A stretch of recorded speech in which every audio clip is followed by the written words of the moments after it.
Good morning, everyone. My name is Thierry Gauger. I'm the Secretary General of FEHRL, and today it's a great pleasure on behalf of the FEHRL organization to welcome all of you for the FEHRL edition 2021, our FEHRL infrastructure research meeting that we organize once every 2 years. Today and tomorrow will be the edition 2021. This is a special edition, which is organized this time fully online during 2 half days, this morning and tomorrow morning. We are going to go through 4 main sessions, 2 this very morning and 2 tomorrow morning. This edition 2021 has registered, or as let's say, taken the great participation of more than 200 participants who are registered to the edition 2021, coming from 34 countries. That means a very international event that we are very glad to have with you for today and tomorrow. During the 2 days, we are going to talk a lot about applied research for innovative roads for everyone's mobility. Applied research is something which is really part of our core business within FEHRL. Applied research means that it gets its value from the implementation. That's what we call innovation. Applied research is also something which is steered completely, or should be steered, by strategic priorities derived from a vision that captures choices which are not necessarily always easy to make, but definitely needed to make the right vision coming through the right applied research. This is what we are going to hear along the different presentations, but in particular in the keynote presentation from Maria de Lourdes Antunes, our FEHRL president. We are going also to talk later on how innovative roads are embedded in our European research, development and innovation strategy for everyone's mobility. This is going to be discussed in the first roundtable with a number of participants coming from the Commission, the industry, having a look at the international participations through our FHWA member, and the other cooperation with associations in Brussels. Applied research is also something we will look at how are we prepared to better embrace research results. In other words, do we have the appropriate mechanisms in place to boost the pipeline progression from research to innovation? This is going to be discussed in the second roundtable this very morning, again with the involvement from the Commission, from the users, and from the industry. We are going also to talk about biodiversity. As I said earlier, applied research means making choices, and for the FEHRL edition 2021, we wanted to put on the spotlight the issue of transport infrastructure and biodiversity. This is going to be discussed in length tomorrow morning with a great roundtable that is going to happen with, again, representatives from different sectors, from the industry, from the policy authorities, and the research perspective as well. We are going to finish the FEHRL edition 2021 with a review on the current research and activities about innovative roads for everyone's mobility, with, let's say, spotting or putting on the spotlight a few of the main current activities in the field of infrastructure. This is the main program that we are going to have over the 2 half days, and we wish you to enjoy this program very much. Just practical logistics for all the participants. We are very pleased to welcome you once again to this edition. We please ask you to mute your microphone and to turn off your video. If you need and if you wish to provide comments or questions, please do so using the chat box that is featured in Zoom, and you can see here how to do that. And bear in mind that the meeting, as you are informed, is recorded. For the speakers, as we informed you earlier, we will ask you to switch off your microphone and your video when you are not speaking. But of course, at the time that you are invited to deliver your presentation, please turn on your microphone and turn on your camera. With this, I thank you very much, and I wish you a very good FEHRL 21 edition.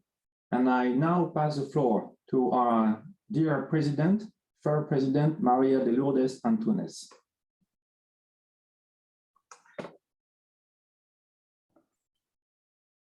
Thank you, Thierry.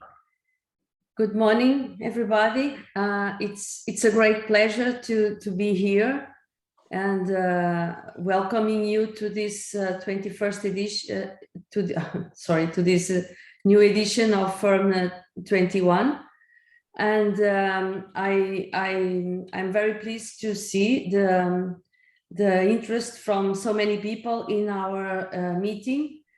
And it's really events like this are part of FEHRL collective values and mission, because we are based on sharing knowledge and pooling resources and opening our science to our partners and end users. So it's good to see such a big attendance to our meeting, and welcome once more. I hope you have a good day today and tomorrow by participating at this event. Can I go to the next slide, please?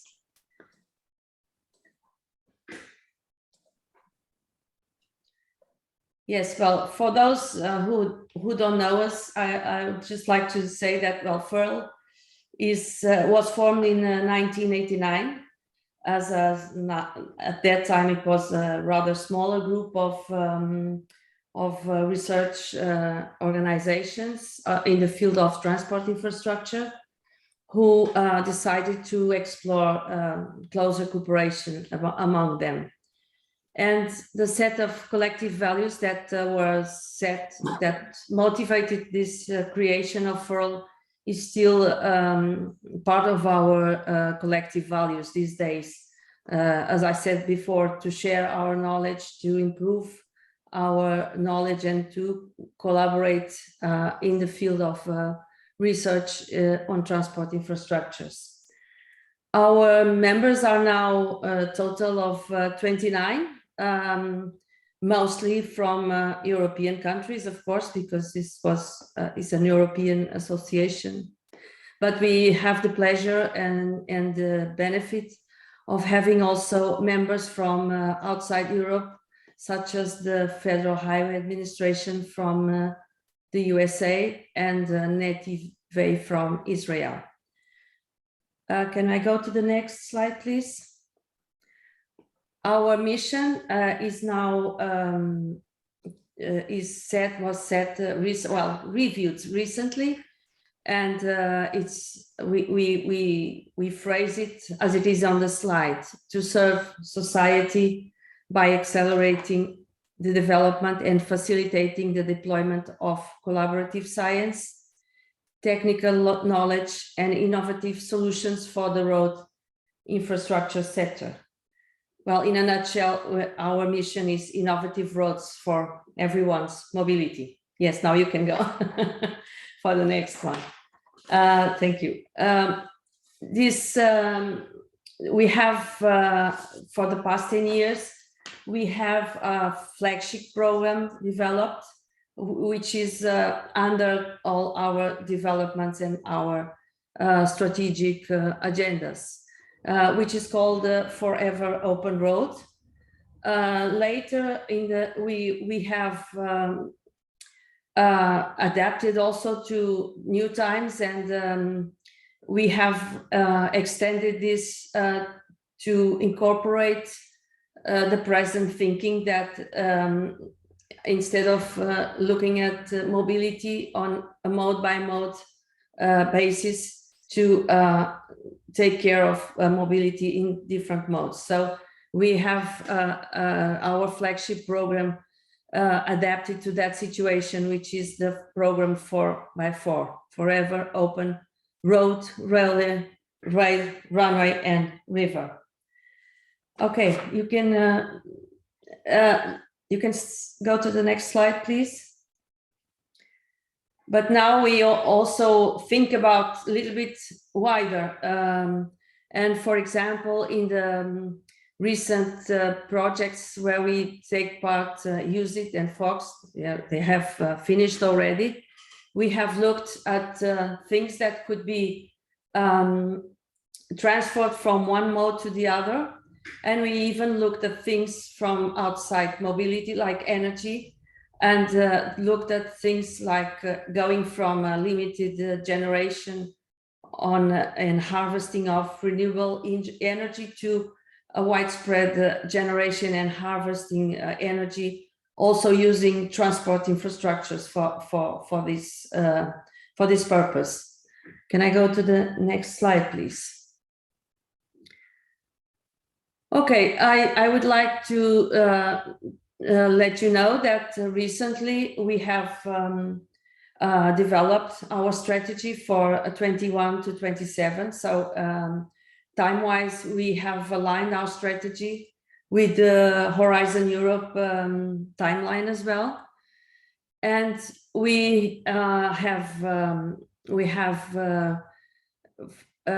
thought about our strategy to develop the 4 pillars of our mission, which are written in the top of this figure. You see, boosting cooperative research and development and innovation, enhancing knowledge development and transfer, fostering innovation, and advising research and innovation programs.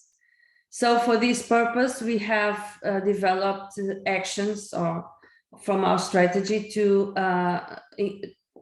to respond to these 5 elements: the value proposition, the research and development and innovation, our internal process and governance, our learning and growth, and also the financial part.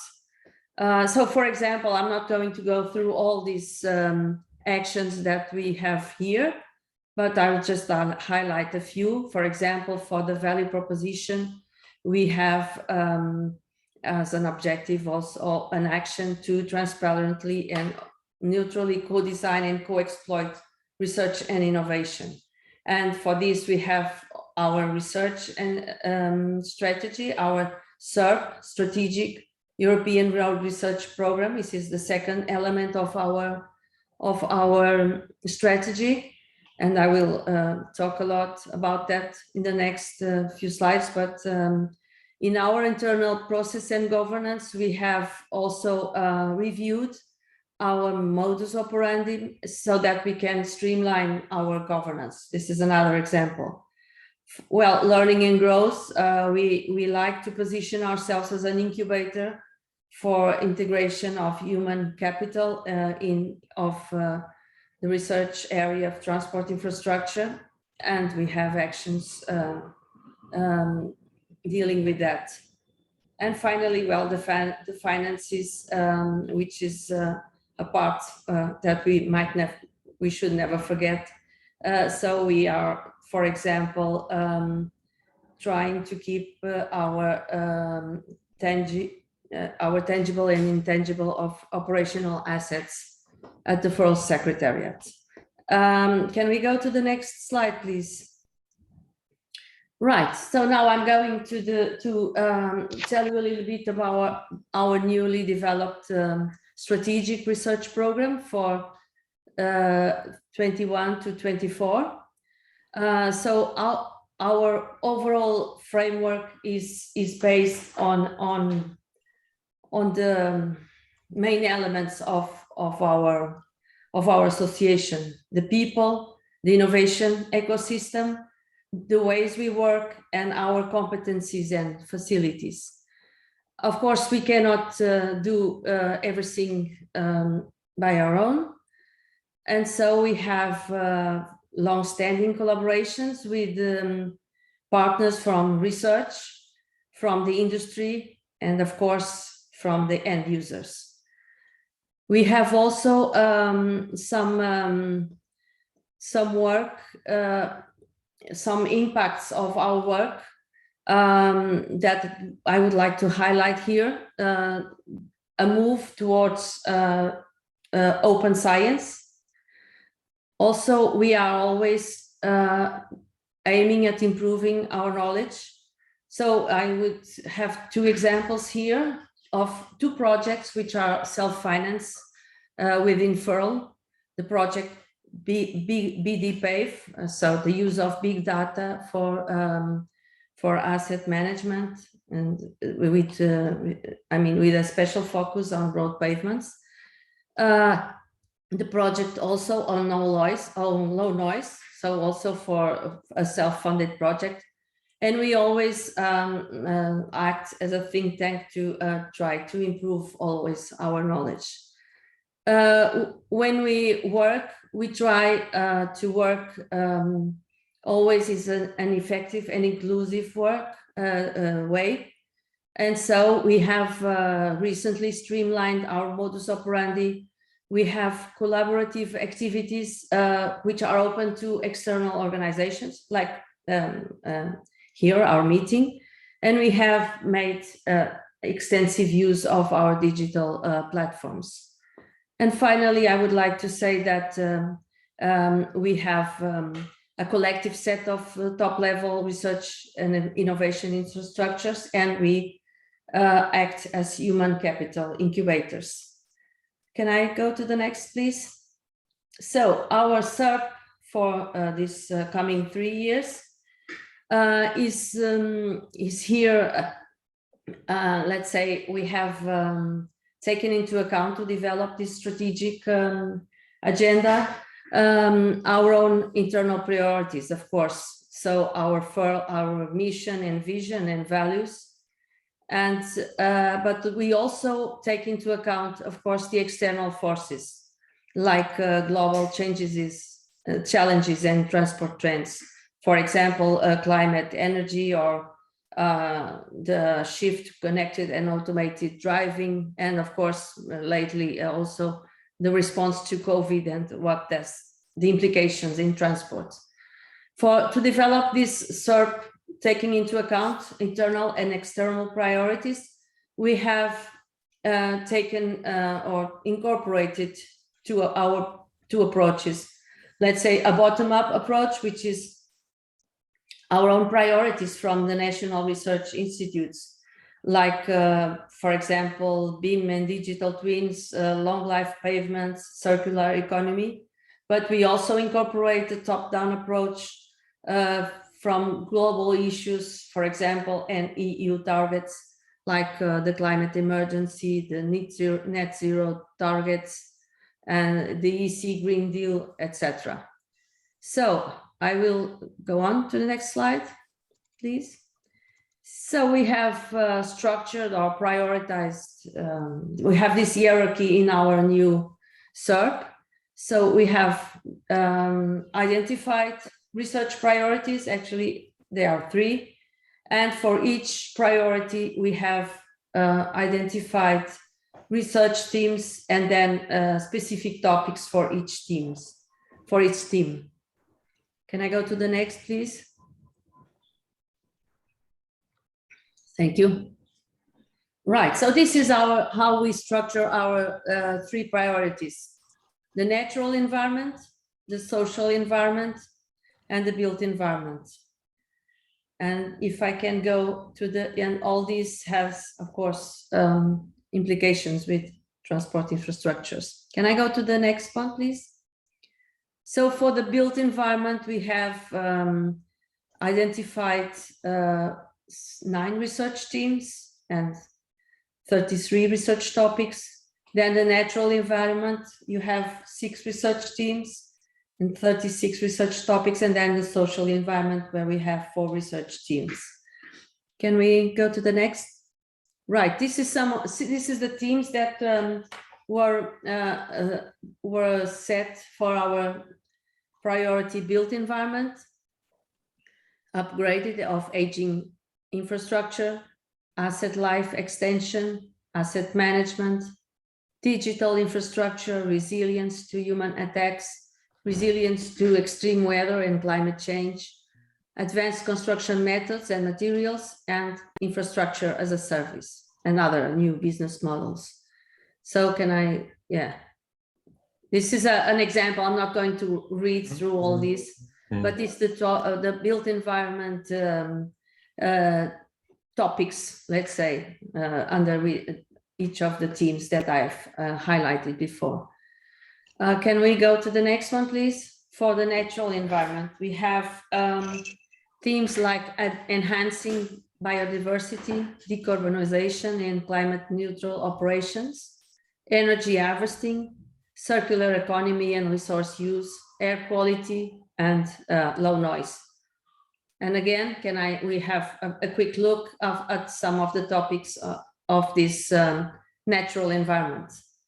Of course, circular economy should be one of the topics in our next priorities for research. Yes, can we go to the next one? And finally, we have this social environment priority. So dealing with the road user safety, road worker safety, active travel infrastructure for health, and equity in transport. And some of our research topics associated with the social environment are in the next slide, or not. Can I have the next slide? Yes. Oh, yes, here, for example, road user safety. We think safety for vulnerable road users is one important research topic, and also road worker safety, the increased use of robotics to prevent accidents with road workers. Next slide, please. Finally, I would like to highlight that in association with our strategy, we have recently issued a position paper for Horizon Europe 23 to 24, where we highlight some of our topics which we feel would be relevant for this new program. So they are here listed: infrastructure readiness for post-COVID mobility and safety of vulnerable road users in urban hubs, because there was an increase in mobility of this kind of road users, or this type of use of mode. Harnessing big data for transport infrastructure management and digital twin, circular and green infrastructure and transport and energy and biodiversity. So this is all. I hope I respected my time, and thank you for this. And I will, of course, be available for any questions that you might want to ask. Thank you once more. So I give the floor to Rini, I think. Yes, thank you, Maria. Welcome, everybody. Welcome to this first session of this FEHRL event. My name is Rini Verhootselaar, and on behalf of Rijkswaterstaat, a member of the FEHRL, and I do that on behalf as the National Road Authority, of course. It's my pleasure to host this first session with the title, What's New for Research? As stated by Maria, our president, FEHRL has a mission to serve society by the deployment of research for road infrastructure. And FEHRL does that from the perspective as research suppliers. And that's one side of the approach, of course. It's also necessary to have insights in the needs of research from the demanders. And to get these insights, we will now have presentations from the European Commission, as well as from private companies and other organizations in the field of infrastructure. Instead of having a round table, we will have a number of presentations and speakers. And after the last presentation, there will be the opportunity to go into the questions you can put in the chat during the presentations. That's for the introduction of this session, and I would like to ask Mr. Philippe Froissart from the Commission, head of the unit DG Research and Innovation, to come for the first presentation. Yeah, really, I need to intervene here speaking. I see that our colleagues from the Commission, Philippe and Torsten, have not yet arrived. So I propose we move on first to Miguel, and we will finish with the Commission's colleague at the end of the roundtable. Okay, that's good. Miguel Zecara, you're available? Yeah, I am available. Thank you very much. You are head of research, development, and innovation of Dragados. I can give you the floor.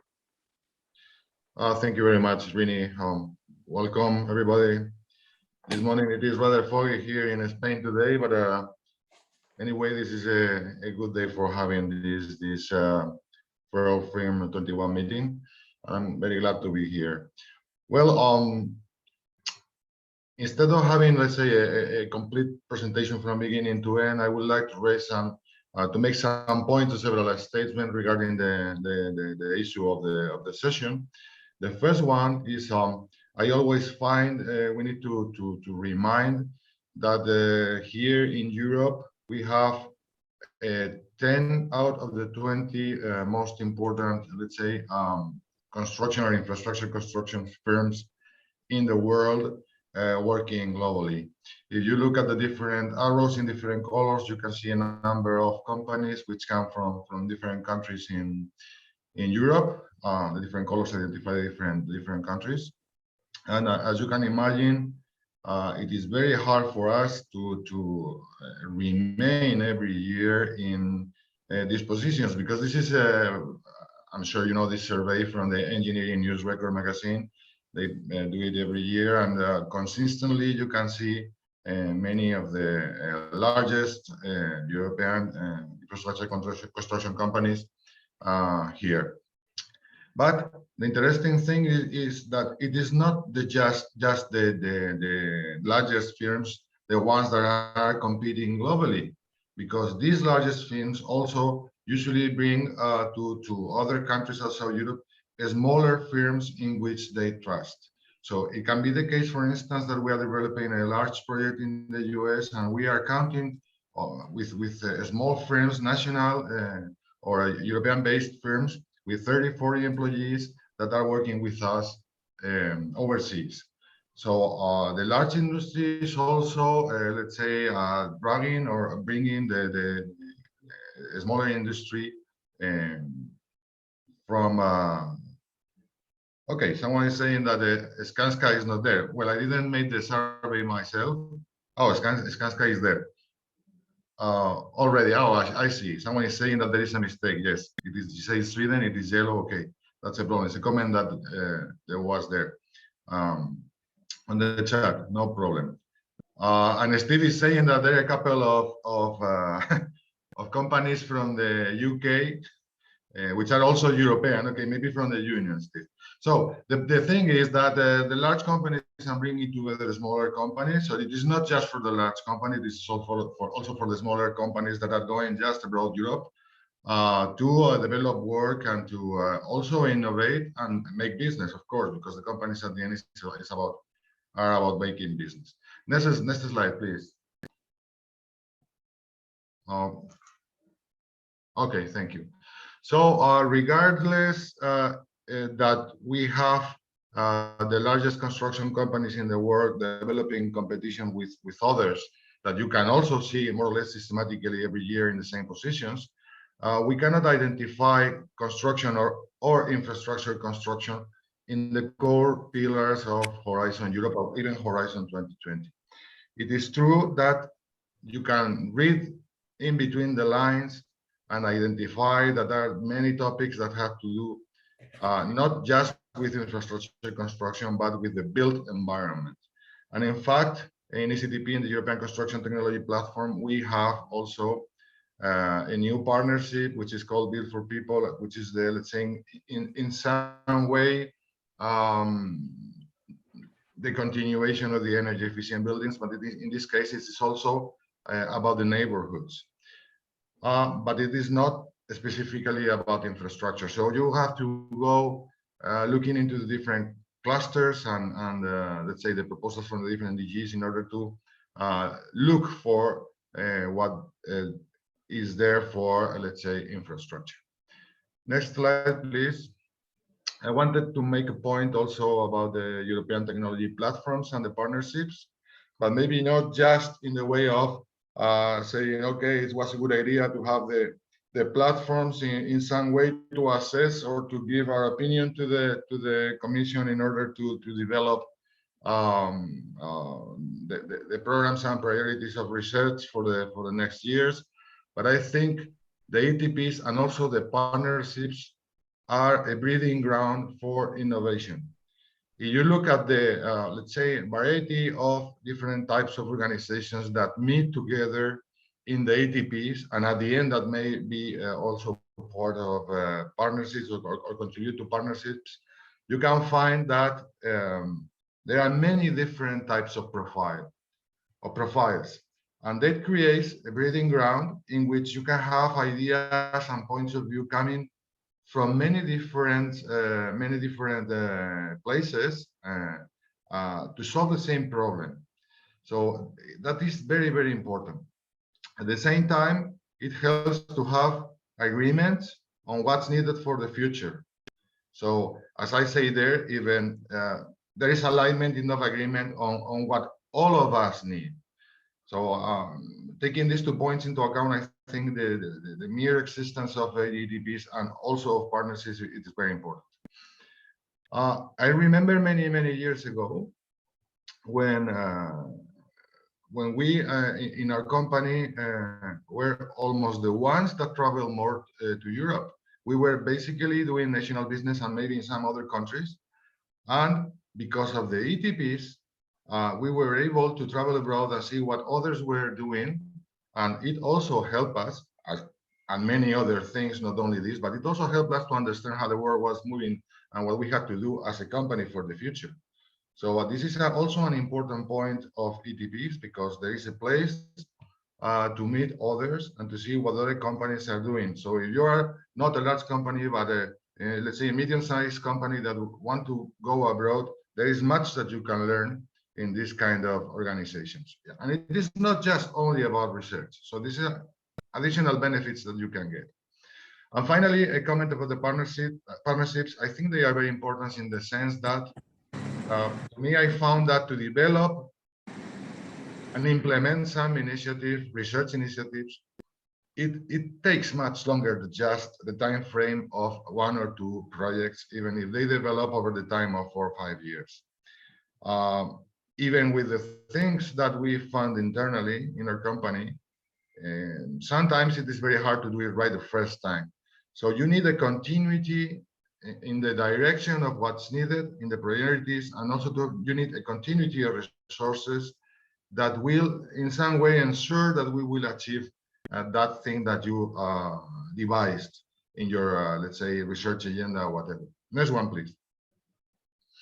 So just as a proof of all these things that I have been saying since I'd say quite a bunch of years, we have a memorandum of understanding with FEHRL, because for roads and highways, we obviously share basically the same vision. So we cooperate. We have developed position papers together in the past, and we will do in the future. And we are working together, and that is reflected in a memorandum of understanding that we signed in 2018. Next one, please. It is not just only about FEHRL, about strengthening our horizontal collaboration. I want to remember that we have also a very important initiative which is called the Transport Research Arena, in which all the transport-related platforms work together. I think I'm happy to say that there is some movement right now inside the TRA to make it a more, let's say, continuous organization over time. and not just to concentrate on the conferences. And this is interesting because if you move to the next slide, please.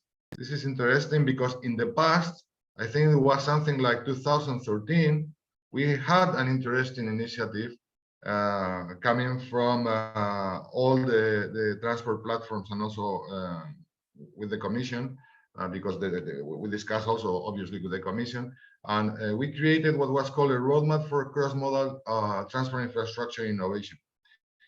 It was, let's say, an old attempt. I think it didn't develop fully. And I have put on the bottom left side one of the pictures that we have in this document.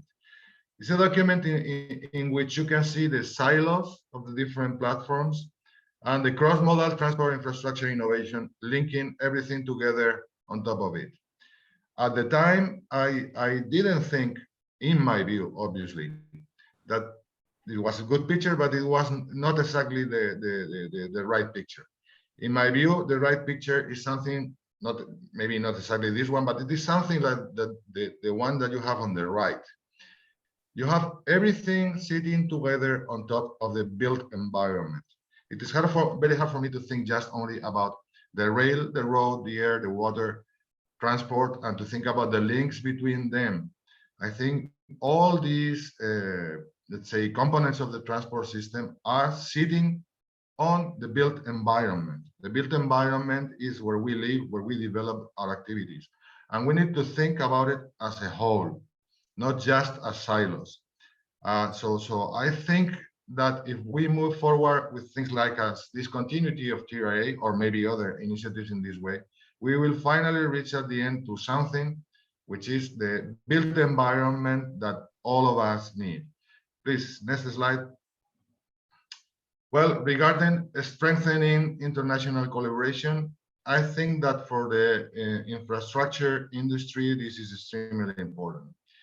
As I have shown in the first slide, we have many of the top international companies working globally.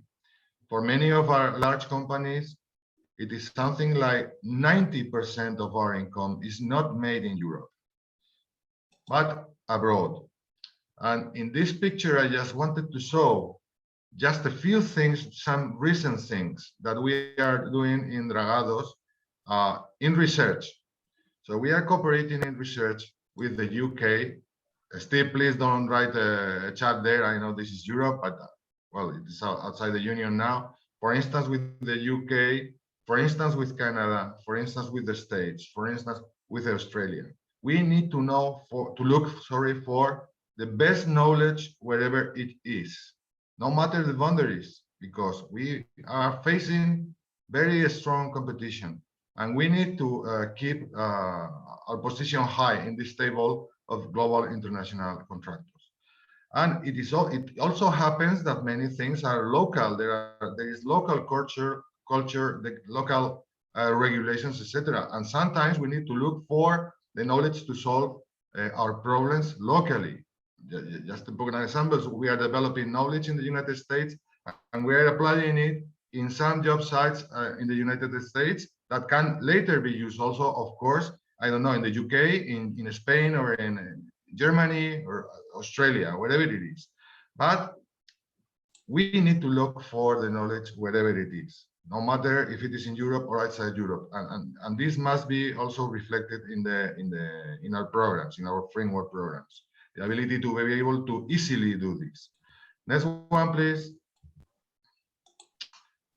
Okay, a problem that we have in this sector, or that I find that we have in this sector, is you look at the documents for Horizon Europe, it says that linking together with other EU programs and the Connecting Europe facility, etc., the recovery plan and all these programs, let's say. Well, this is also this is very interesting, but specifically in this sector, we can develop many innovations. This is also that happens also in the building area. It is not just for infrastructure, but it is for the, let's say, the construction sector as a whole.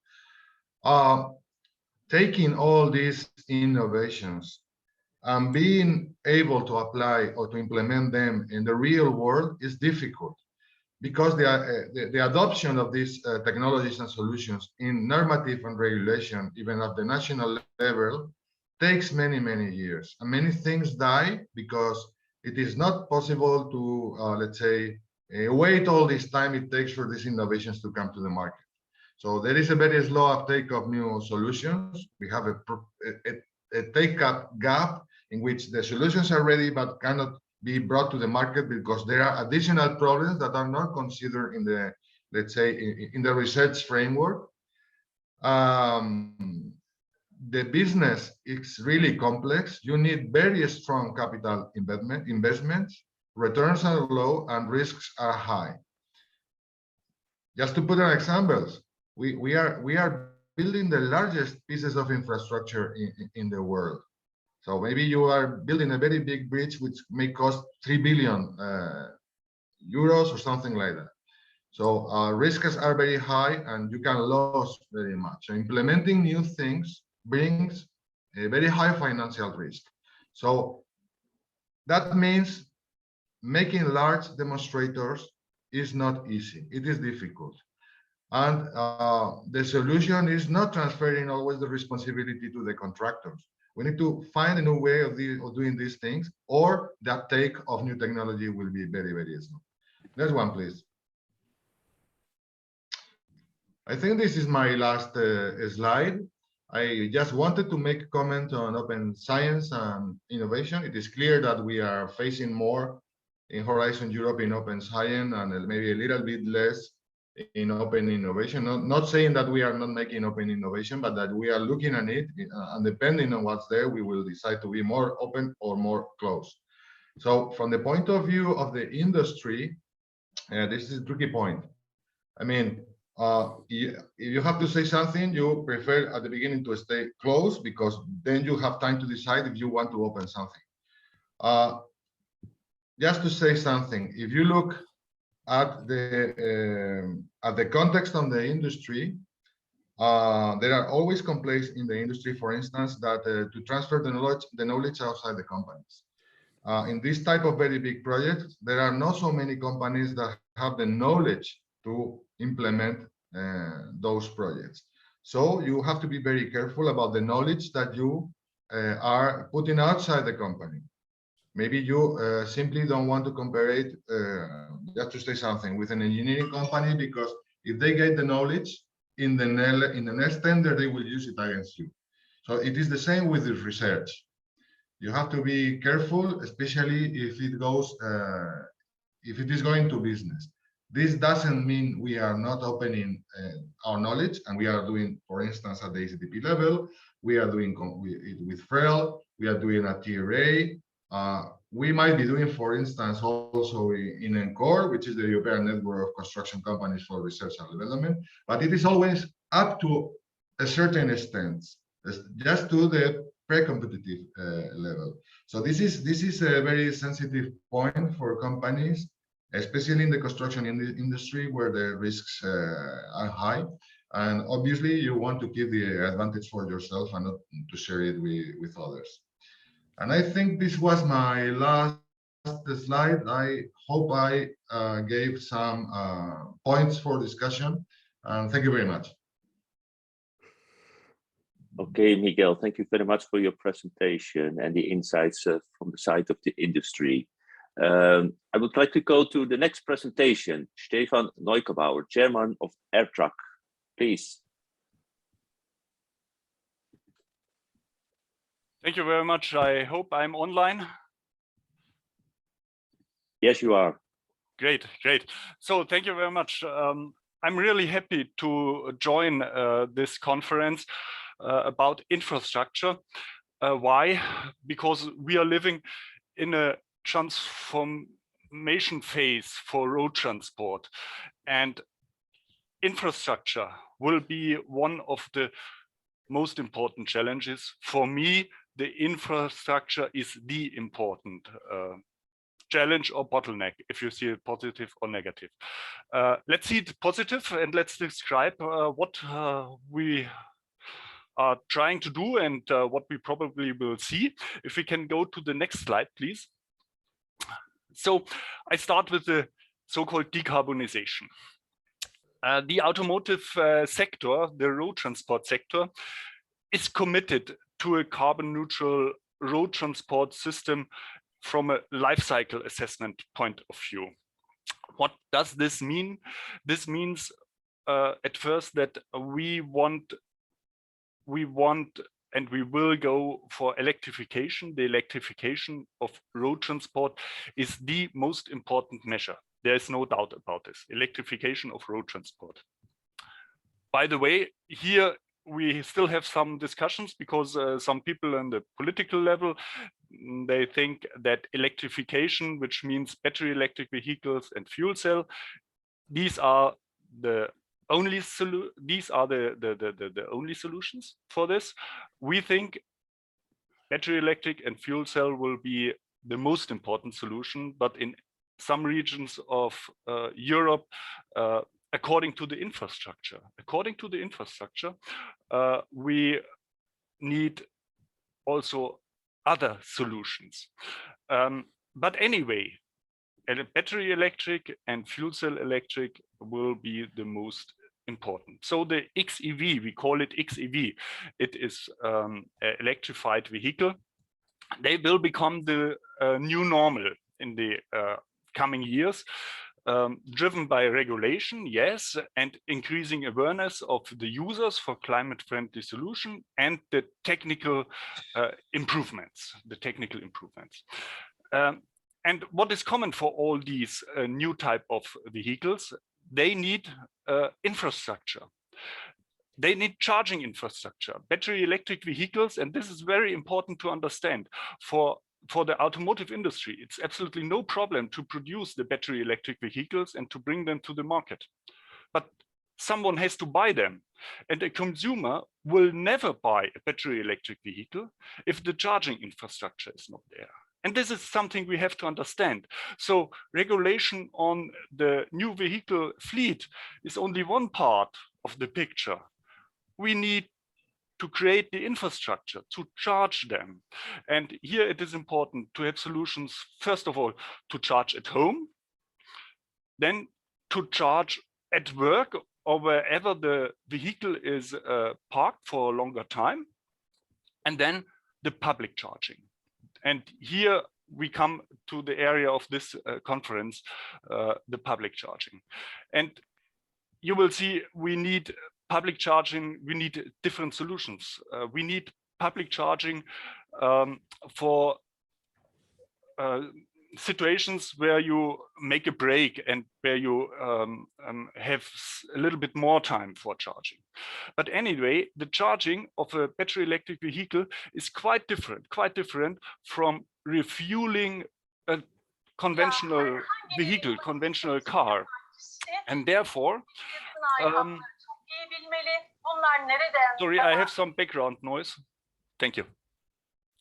The charging of a battery electric car is quite different from refueling a normal car.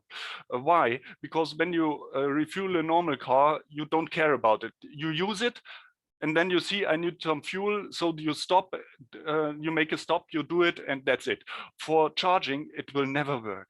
You need more time for this. So you need to charge it whenever you do not use the vehicle. So each parking place where you have your vehicle for a longer time needs to be equipped with charging infrastructure.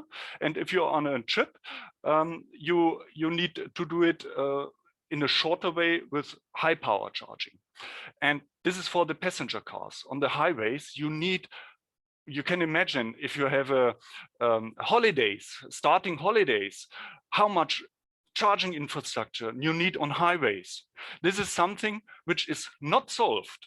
To be absolutely clear, it is not solved. And here we need the collaboration between all the sectors. And if you think about the trucks, you can see the other challenge. Also in the future, the trucks, there will be a truck driver on the vehicle. And the truck drivers, they will make a break around noon, because this is the nature of the human being. You will make a break around noon. And if you do this break, then your truck needs to be recharged with high power charging. Can you imagine how we can do this with the thousands of trucks on the highways in Europe. This has to be solved. And here, therefore, it's absolutely clear that this is an area for collaboration between the automotive sector, then the infrastructure sector. Where do we have the places? Where can we build this infrastructure? And the energy and grid sector. Where does it fit to the grid? And where does it fit to the energy production? So this is really an absolutely new area where the new sectors have to collaborate. And it's absolutely clear that the challenges are huge. So this is for electricity. For hydrogen, it is a little bit different because hydrogen filling is similar to, more or less similar from the point of from the perspective of a user, like fuel. But anyway, the infrastructure is needed. It's not there at the moment, it's needed. And there are other technologies like the electrified road systems.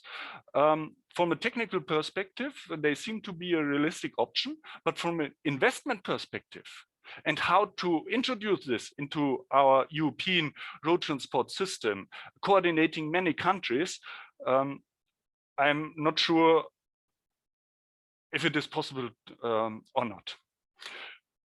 So this is the decarbonization. And the next challenge is the data connection and the digitalization. The next slide, please. So future road transport will also be connected. So the vehicle with the infrastructure, the vehicle with the back end, the vehicle with another vehicle, whatever, it will be connected. And there will be new functionality for the vehicles. You have in mind the automated driving, but it's also new services, maybe payment for using the infrastructure, or for the traffic management. So you can see there are so many areas where we need to deal with data and to have a data exchange. And this is a quite new area for infrastructure. And so digitalization of road transport needs robust data infrastructure. This is needed.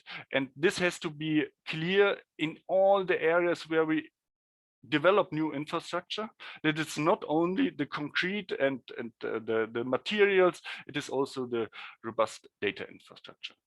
So my next and last slide, please.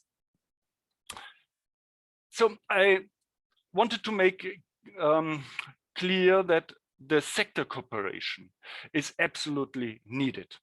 It is the automotive area, together with the road infrastructure, together with the energy sector, and together with the data sector. And how to bring these things together, not so easy, but when I look at the technology platform AirTruck for road transport, then I think AirTruck is well prepared because we have members from all actors and they are on board. Maybe we have to improve the input from the different sectors, but in general, we have them on board. And then we have the Horizon Europe research program with the public-private partnerships. And they are now established, that's good. And they are established, and when I look at the 2.0 partnership and the CCAM partnership, 2.0 is for decarbonization, CCAM is for digitalization and connected and automated mobility, then we are well prepared and absolutely happy that FEHRL is a member in all these activities. FEHRL is a high welcomed member in AirTruck for many, many years, and FEHRL is also a member in the new partnership program. And therefore, I would like to say thanks to the board of FEHRL and to you, Thierry, for this initiative and to join these platforms together with us. Thank you very much. And I'm looking forward for this conference. Thank you. Okay, Stefan, thank you very much for this clear overview and your insights. The next speaker and presentation will be by Kelly Regal, Director of the Federal Highway Administration. Kelly, please go ahead.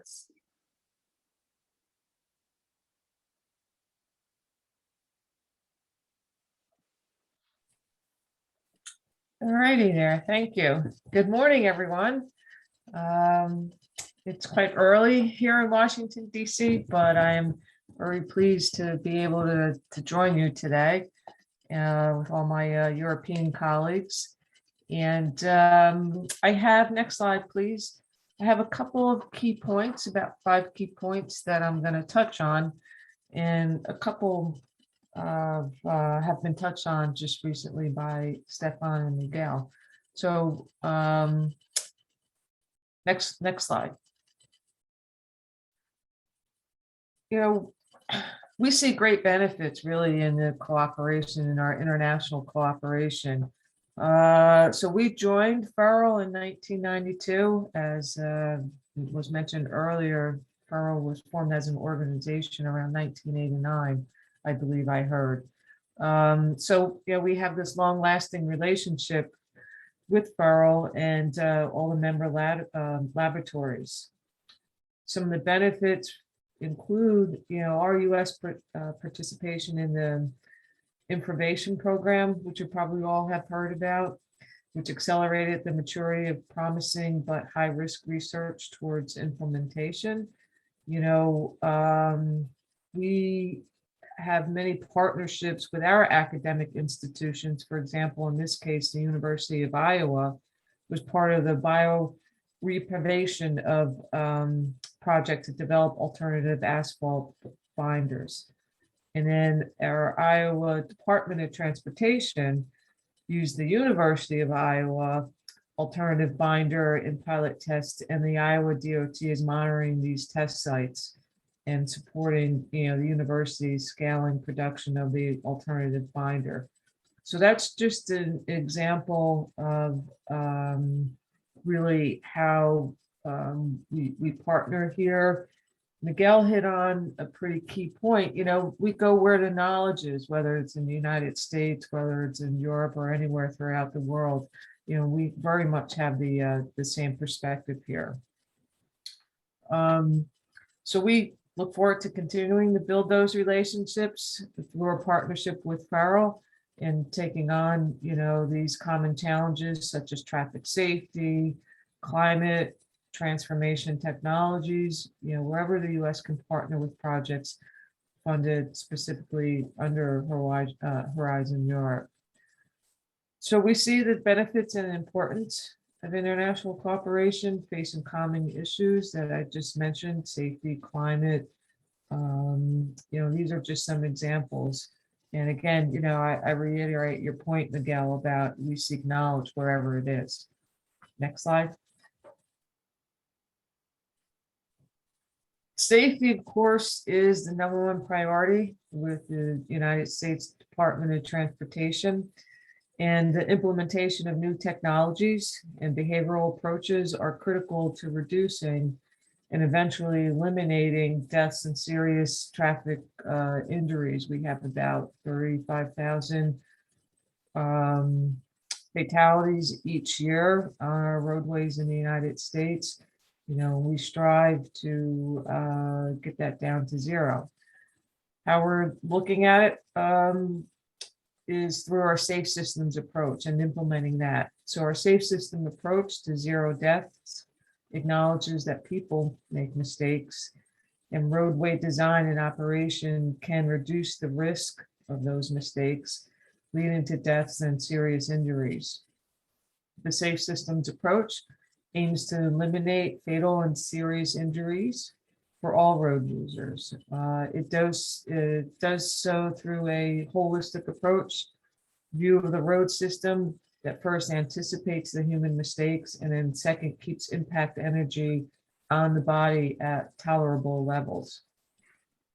So some of the things we're doing to advance the safe systems approach, for example, we have 43 state departments of transportation funding evaluations of low-cost safety improvements through what we call our pool fund studies.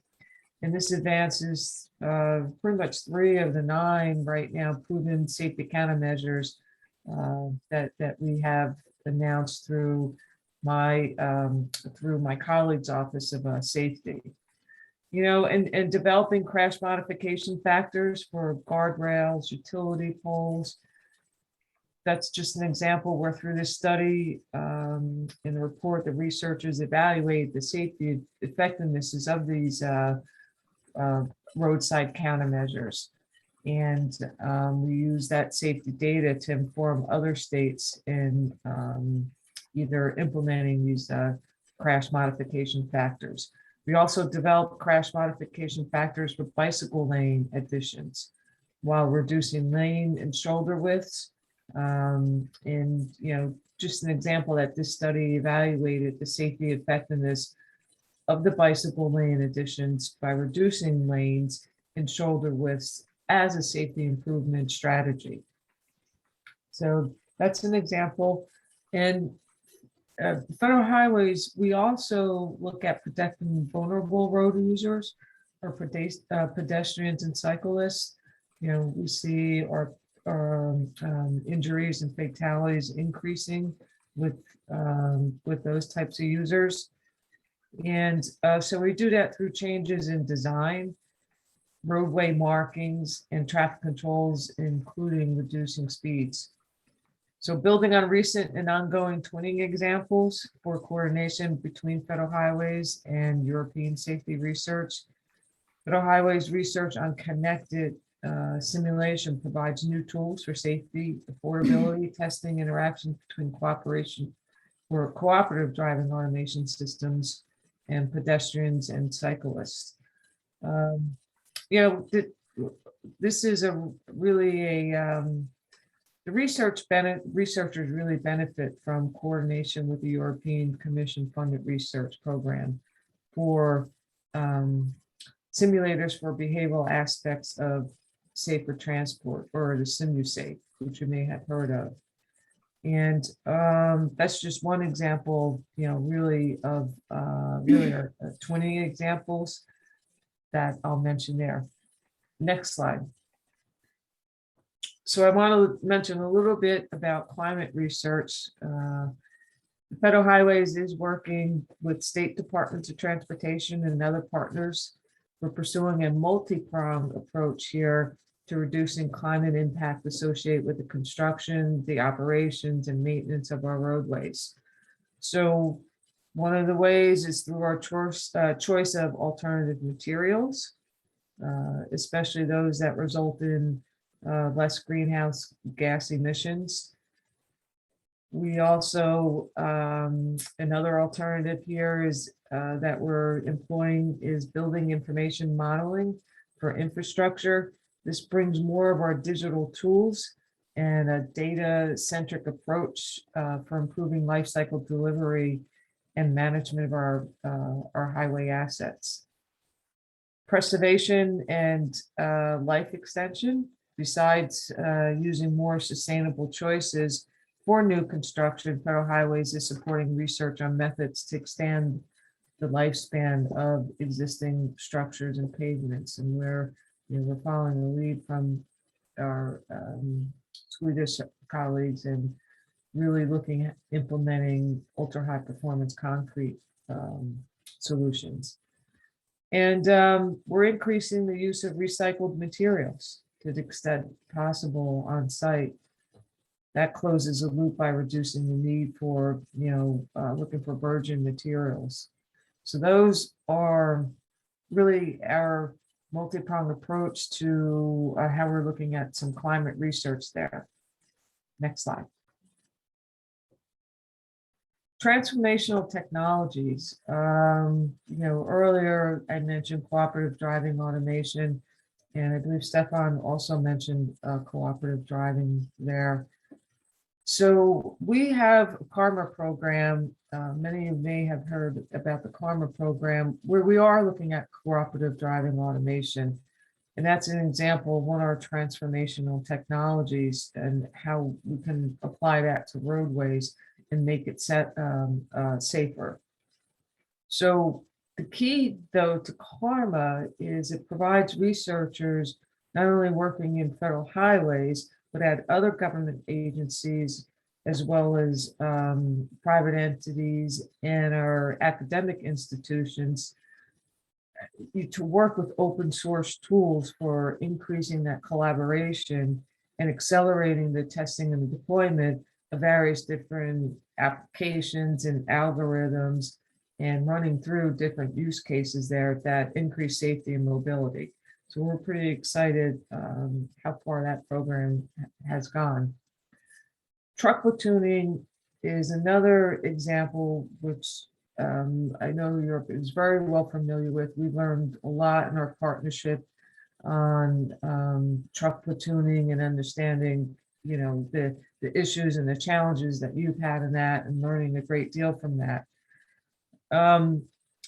You know, at Federal Highways, we looked at it from multiple perspectives. Definitely looking at it from, is there a fuel saving or fuel, you know, efficiency perspective, and can we get more capacity out of our roadways with truck platooning? Our sister agency at Federal Motor Carrier Safety Administration, they are looking at truck platooning from a safe operational perspective, and you know, are these platoons safe on the roadways?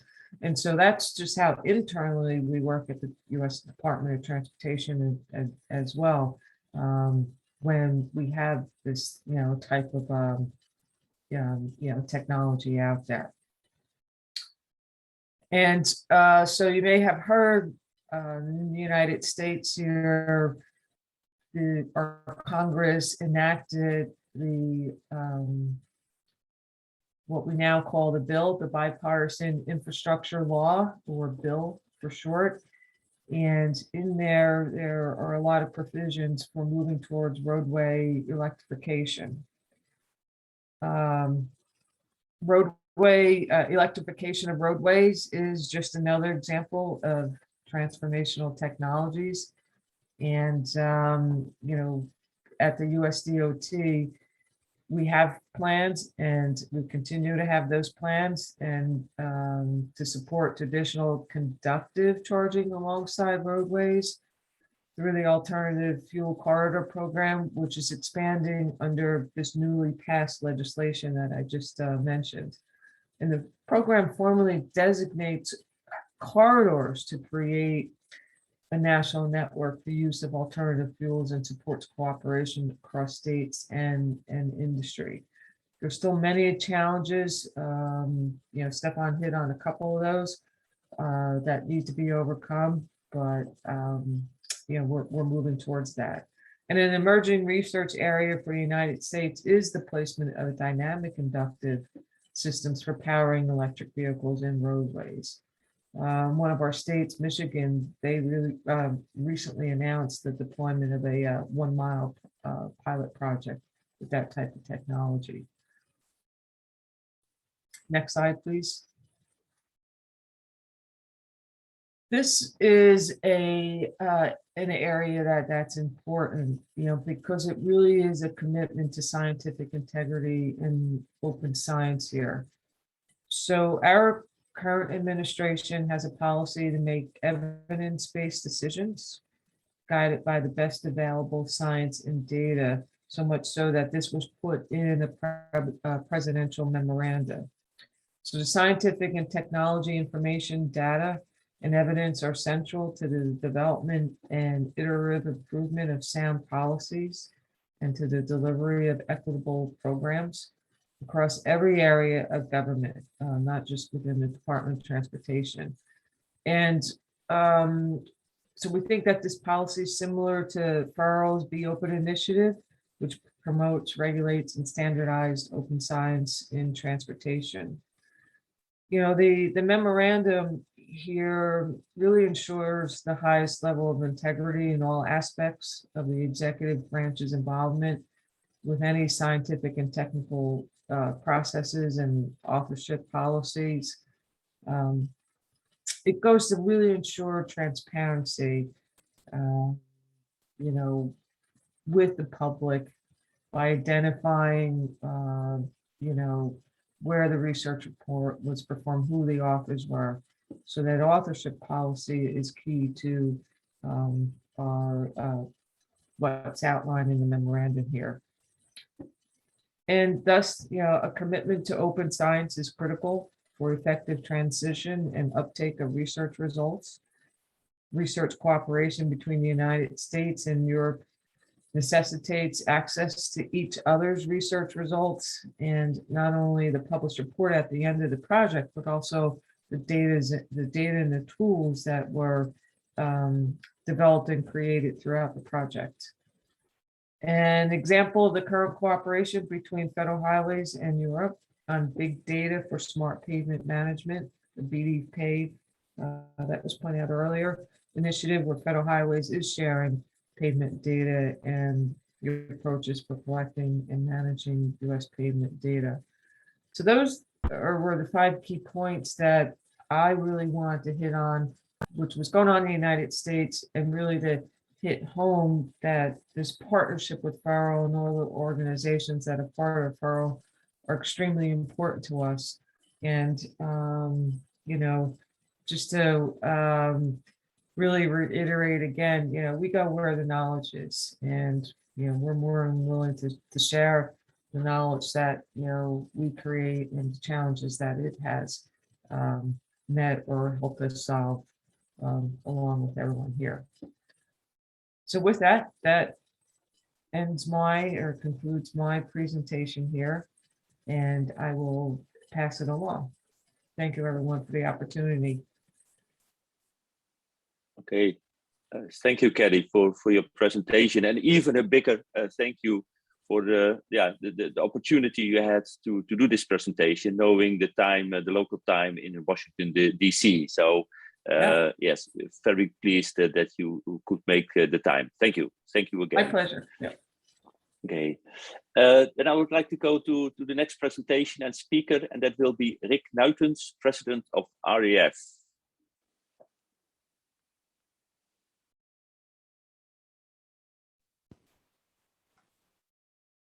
Thank you very much.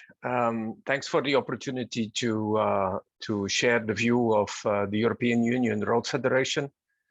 We are an organization with about 60 members, that are active in the aspects related to road construction, but mainly also road safety equipment. So we kind of do the finishing dot when after the road is being built. You can see a couple of pictures here also from our website, where you could see more on the issues that we're dealing with. We also have several working groups where we look at restraint systems, at road markings, at traffic signs, vertical signs, asset management. So we have quite some activities where we deal with specific issues. Next slide, please. The good thing, or maybe the bad thing, by coming at the end of a session like this is that a lot of the things have been said. So our view on the road has been shared by a lot of other people already.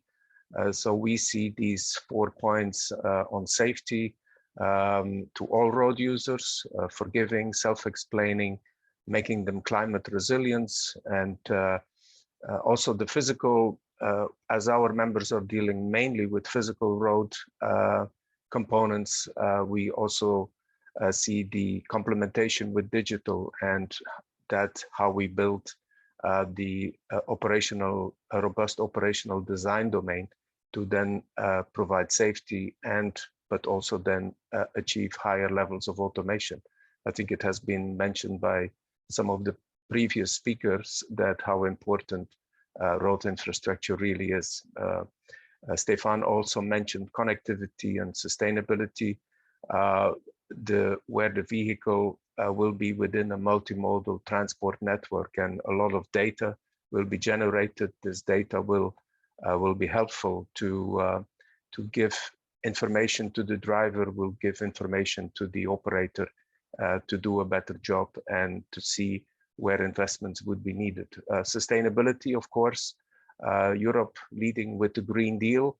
There are several aspects here, reducing the environmental footprint of the road itself, using different materials, recycling, circular economy, but also, as mentioned by Stefan, to enable the decarbonization by transport. Of course, you could reduce the number of congestion, you can extend the lifetime, postpone maintenance, but also allow the decarbonization by electric charging stations, by making sure the vehicles can get access to the new types of fuel.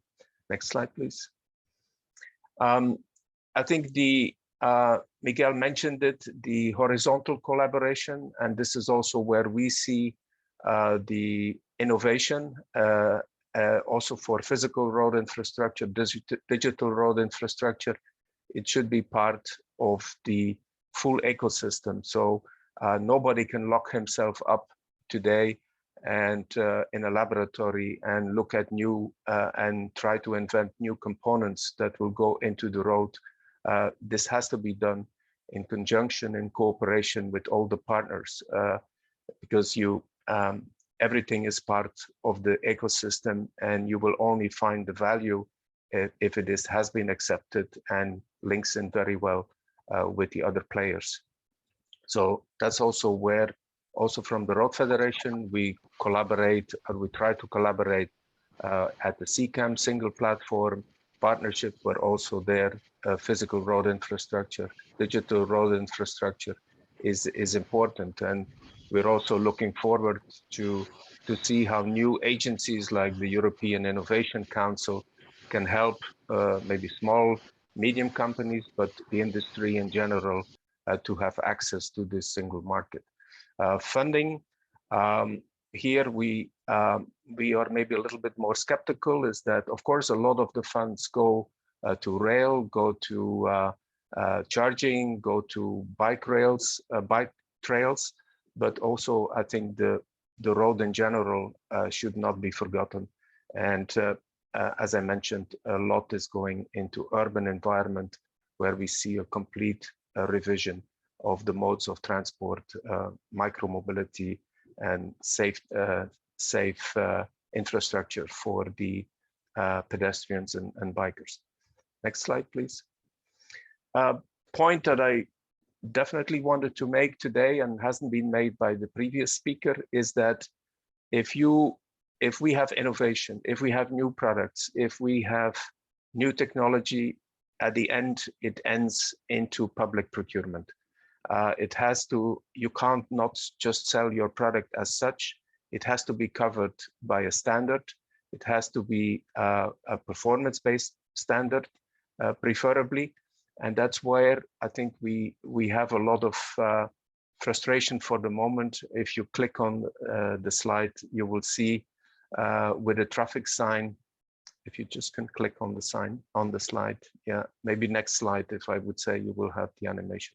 Yeah, this is where this kind of illustrates a little bit the frustration we have from the Road Federation for the moment, is that things are going very slow.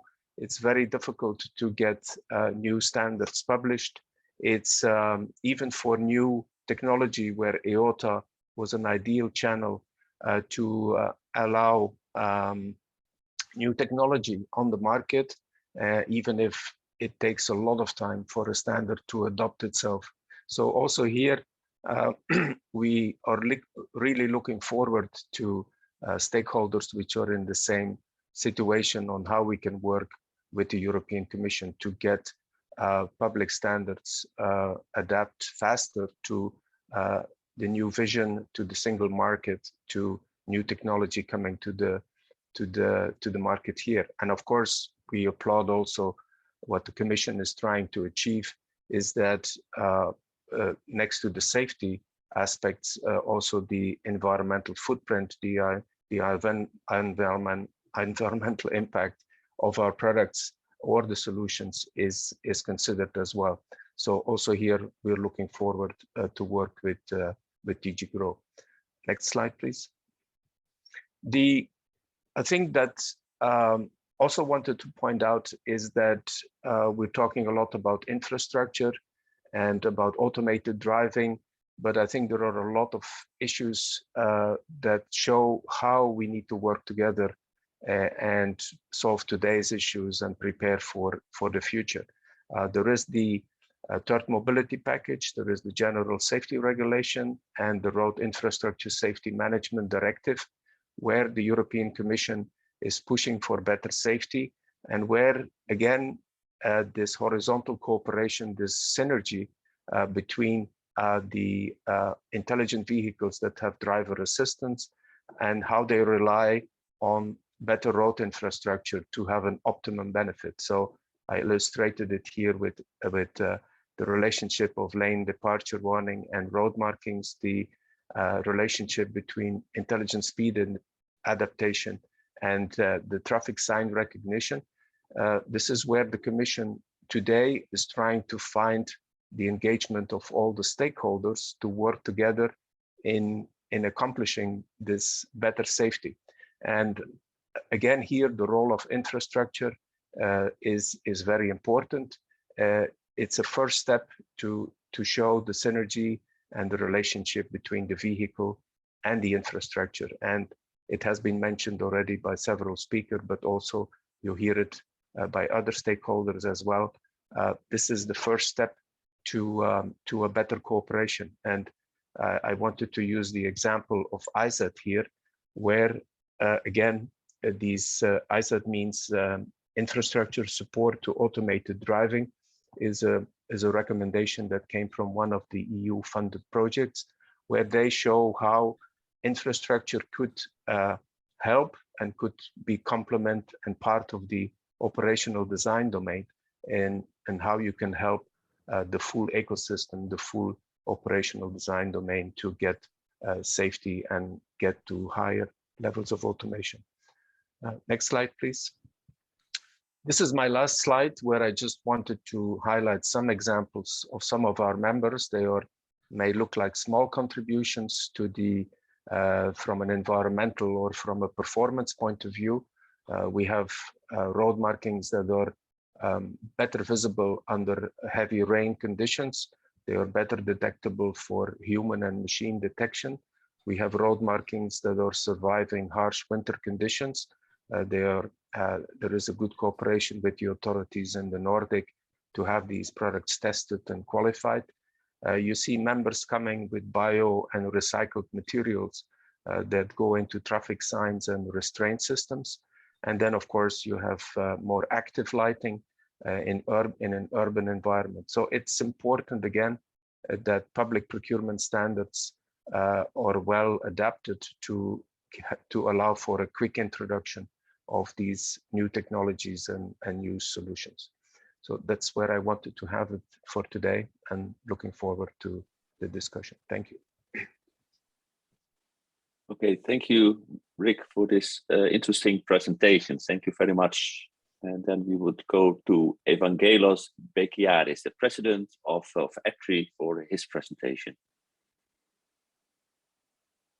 Thank you very much. Good morning, everybody. Waiting for my presentation. Thank you very much. So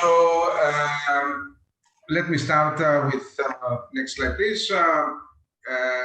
Probably most of you know, if not all, that Actree, European Conference of Transport Research Institutes, is a non-governmental organization that was established in 2003 in order to include research performers on the wider transport area, with focus on multimodality and sustainability.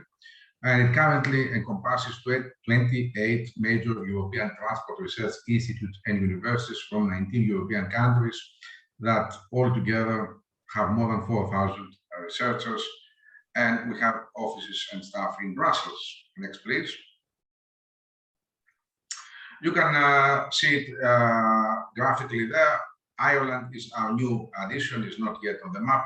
So yes, we believe we represent quite a big part of public research performance, more or less, in Europe. And this is a peculiarity, if you like. We don't include on purpose private companies and so on, because we would like to stay impartial as much as possible. Next, please. Our vision and mission is, of course, to strengthen the research performance role within to participate and work with all other performers. Next, please. And here you can see some of the thematic groups. We have thematic groups on most of the issues: mobility, flight, economics, safety, security, and traffic management and modeling, and task forces on more horizontal issues, out of which we, of course, make policy papers, projects, and many other collaborations. Next, please. Some position papers are here, not for you now, but they're quite recent, and you can, of course, offline visit them and see our specific opinions on various key research topics. Next. There are two pillars I'd like to state for me, for research, for us. The first is collaboration. Actually, Actree has joined many years ago ETRA, European Transport Research Alliance, together with FEHRL and 3 other associations, FEHRL, Unix, and Humanists, whereby we try to together align and compare and collaborate on our research agendas. And in many cases, we have, of course, our own voice, or we have a common voice vis-a-vis specific issues on the Commission. On the other hand, we collaborate very, very closely with all the other stakeholders, and you can see indicatively some names of associations. We have also a privileged memorandum of collaboration with TRB, with IRF as well, ITF, sorry. And we are actually participating in pretty much all the relevant European platforms. For us, collaboration is the one and most important pillar of transport research. Next, please. And the other pillar is the one many other presenters have touched upon, which is open science. Actree put under its own auspices the project Be Open, which was coordinated, just ended, was coordinated by my institute, the Hellenic Institute of Transport. And I'd like here to highlight some very, very concrete results and important results that we would like to carry forward together with all of you. First, the development of the TOPOS Observatory and Forum, an observatory and forum on open science for transport. Second, we developed governance and new operational business models for enhancing open science in transport. So how to make it and not to lose money. And we're applying such a model, for example, in the ETRR journal under the auspices as well of Actree and published by Springer. Also, how to create and capture value in economic and social context for a sustainable transport research cloud.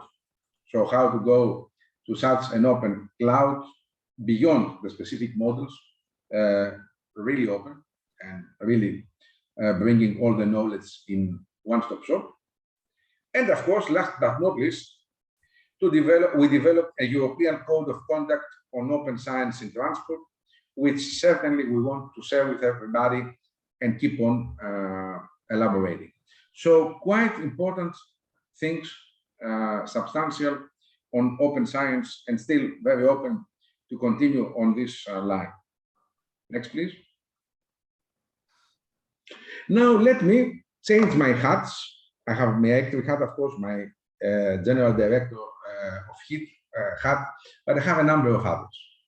One of them is I am the national representative of Greece in the Smart Cities mission, also in the SICAM initiative, and I'm part of the national delegation to the Cluster 5. I have heard many of you discussing about the content of research, for future research, but you know, as they say, devil lies in details, and the operational side is also extremely important. For this, I'd like to highlight a few issues, maybe for the discussion, maybe to reflect also to everybody, that are quite important for successful research in transport infrastructure and transport in general. First of all, we have, as you know, in Cluster 5 for Azure Europe, several destinations. So it's another destination to zero, SICAM, but also, for example, safety. On the other hand, you have environment and energy. The reason they have been in the first place within the same cluster is to have a better correlation between them and coordination. For the moment, at least I see coexistence. I don't see the strong links, and I think these links are needed because it was very well said before, you can't have vehicles without infrastructure. You can't have infrastructure if there are problems in the noise, if there are problems on the environment. We need to better align these efforts. We need also to link the smart cities and the climate change and adaptation missions and their work programs to our research. It's not only about transport, but it's certainly transport in its core. And we need to have strong overlapping interactions between Cluster 5 and these work programs without, of course, overlapping funding. Then I'd like to highlight something which I think is going to affect the whole transport research ecosystem quite soon. If you have seen in Horizon Europe, there is a tendency, at least in the transport area, for less big projects. Big is good. It has a critical mass. But because we don't have a lot of funding, we had all the problems of COVID, and we had all the problems of research funding being not as much as hoped, and transport particularly, we are having in every topic 1 or 2 maximum successful projects, which means you may get as much as 14.5 out of 15 and still not a project to run, which means because between 14 and 14.5 or 15.5 and 14.5 and 15 points, there are very small differences, that we may base research on luck and don't have the resilience of having alternative ways of researching the same subject. That might be a real problem furthermore in the future. Next, please. An issue that is currently being strongly debated, also by the member countries, is the 60% funding rate for the industry, and particularly for the small and medium enterprises. An impact assessment is under preparation. I don't have the data, we don't have the data yet, but we believe that although it's normal to multiply the existing funding by private investment, in many cases, and especially in social areas, and infrastructure is one of them, safety is especially one of them, there must be a better understanding of how to involve everybody, and especially the SMEs. In this respect, lump sum funding, another instrument that has been piloted, has not been yet applied very much, is being discussed. And my personal view is that it is an opportunity really delayed. Such deliverable-based funding could be excellent for smaller projects. And it's also very relevant to infrastructure research. Last but not least, previously, the COVID-19 impacts. You know, everybody is not looking at the elephant in the room. On the one hand, everything that goes wrong, you say, yeah, it's not my fault, it's COVID-19. But at the end of the day, yes, it is. It is a force majeure. I don't know if you realize how disruptive this is to the normal research, how difficult it is to apply electric automated vehicles and infrastructure in a public transport system that is losing money every day, big money, because people don't use it. How difficult it is to convince the stakeholders to do their further investments in infrastructure and in fleets when you don't know, really, we don't know this winter or the next winter or the next summer what will happen. So I think here as well, we have to look at budgets, tasks, directions, timelines, time frameworks a bit more seriously. 1 year before, you would say it's just for a few months. Today, we simply don't know. And I think we have to take that, plus the lessons for resilience that this brings on board, because it might not be the last problem we are facing. With that, I think I would like to conclude. give you also the flavor of, yes, many new areas to research, many areas to go further, but still a lot of obstacles on the operation side. Thank you very much. Okay, thank you, Evangelos, for this presentation, and especially for your view on the key issues you see in this field. Thank you very much.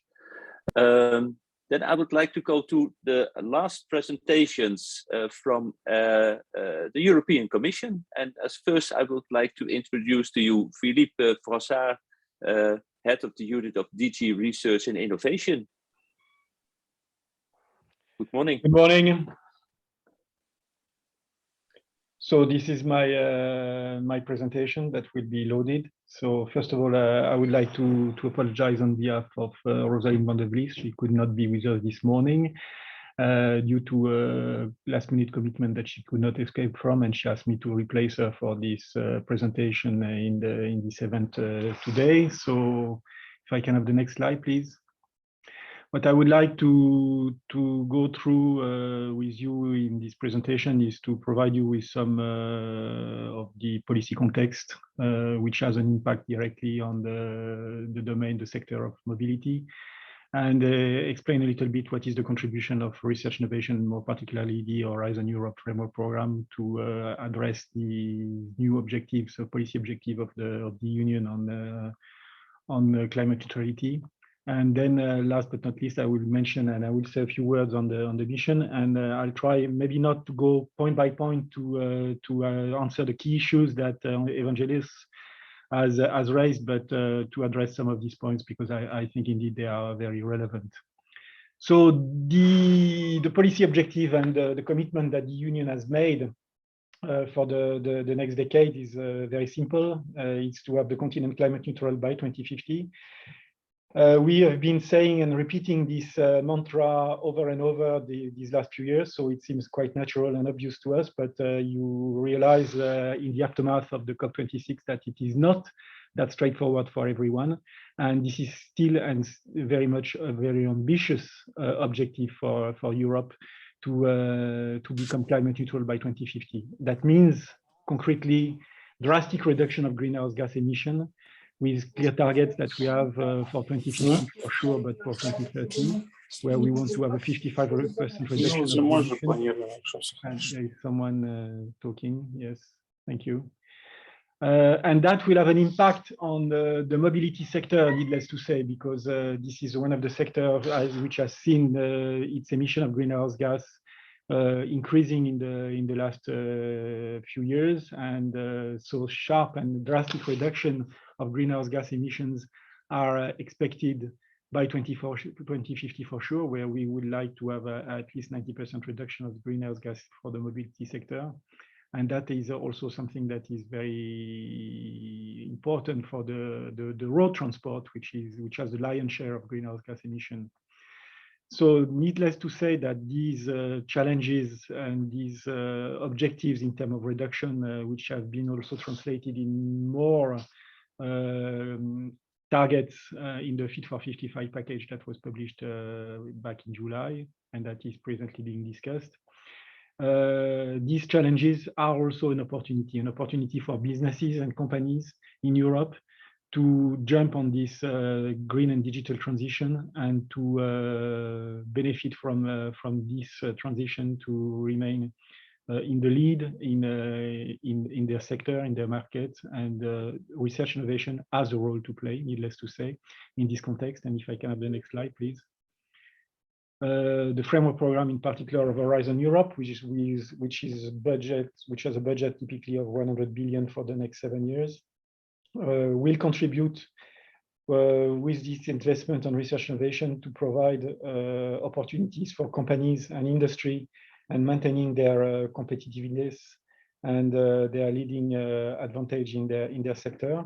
There is substantial funding that will be allocated to climate solutions. 35% of Horizon Europe will be dedicated to that. If we look now at the different clusters in Pillar 2, we see that for Cluster 5 in particular, with a budget of typically 15 billion, there is a strong focus on mobility, energy, and climate adaptation. The partnerships will also contribute, and this is something this is important to note. We have 49 partnerships in Horizon Europe, of which 11 are in Cluster 5 and are addressing in particular the mobility sector. And that's an opportunity to develop a strategic research innovation agenda together with the industrial partners and implement the strategic research innovation agenda in the different work programs of Horizon Europe, bearing in mind that about 50% of the budget that we have in this pillar 2 will actually be spent and allocated to partnerships.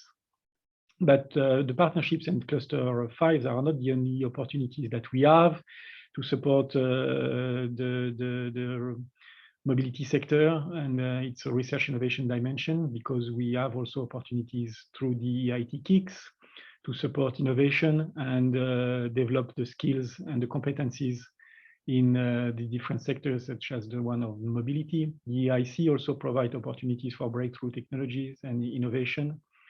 And I mean, we have to look at these different components as a whole when we look at the framework program for research innovation and not focus only ourselves on Cluster 5.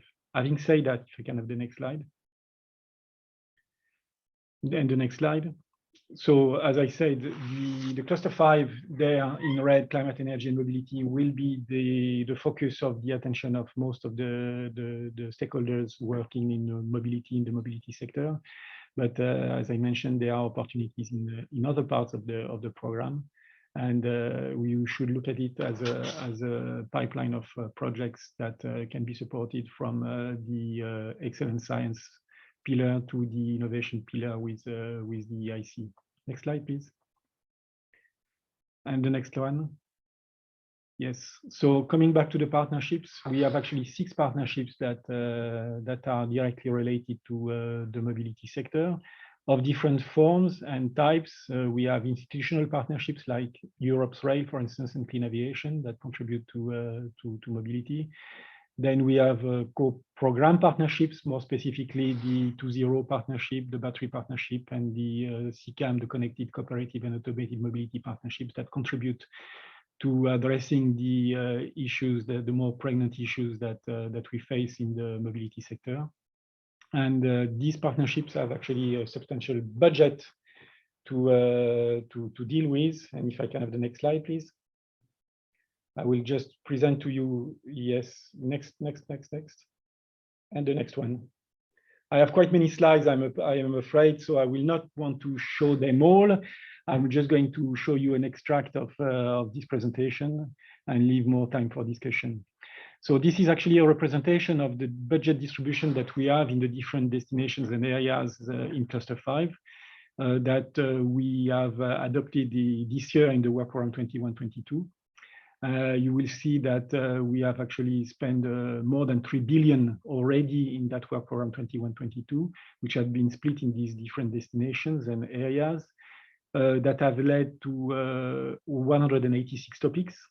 31% of these topics are actually implemented through partnerships, mainly co-funded partnerships and co-program partnerships. But when we look at the co-program partnerships, we see that there is a significant part of the budget that goes to the batteries partnership, the 2.0 partnership, and the CCAM partnerships, which are familiar to you. And the situation is likely to be similar in the work program 23-24 that is presently under preparation. Can I have the next slide, please? So, I mean, these are typically in the work program 21-22, the activities that we have in Destination 5, which is focusing on the clean and competitive solutions for transport modes, for all transport modes. When we look at road transport, then we have with the 2.0 partnership, 8 topics that have been identified with a total budget of 200 million, which address issues ranging from heavy-duty vehicles, electric vehicle charging, sustainable circularity, and so on. We also have activities in the other sectors of transport, like aviation, waterborne. But I want to focus mainly on road transport in this presentation. And if I can have the next slide, please. Here we have the aspects on connected and cooperative and automated mobility with the SICAM partnership with a budget typically of 160 million that we have spent already in the work program 21-22 with about 11 topics, and that addresses all the aspects of connected and automated mobility that we find in the strategic research and innovation agendas of these partnerships. And as I mentioned, a similar process of preparation for the work program 23-24 is taking place. We are at this stage now of identifying the research innovation needs, and our target is to come forward with a draft work program in the beginning of next year that will be eventually discussed with the program committees, so that we can adopt the work program 23-24 by the end of next year. Next slide, please. Maybe I'd like to have a word on another important part that we have in Horizon Europe, which are the missions. And more specifically, I would like to say a few words on the climate neutral and smart cities mission, which was a point that was raised by Evangelos, and the fact that this part of the program also do contribute to mobility, namely because we want actually through the missions to encourage cities to become climate neutral. And we all know that urban mobility has a huge contribution to make if we were to reduce the greenhouse gas emissions in cities to their minimum.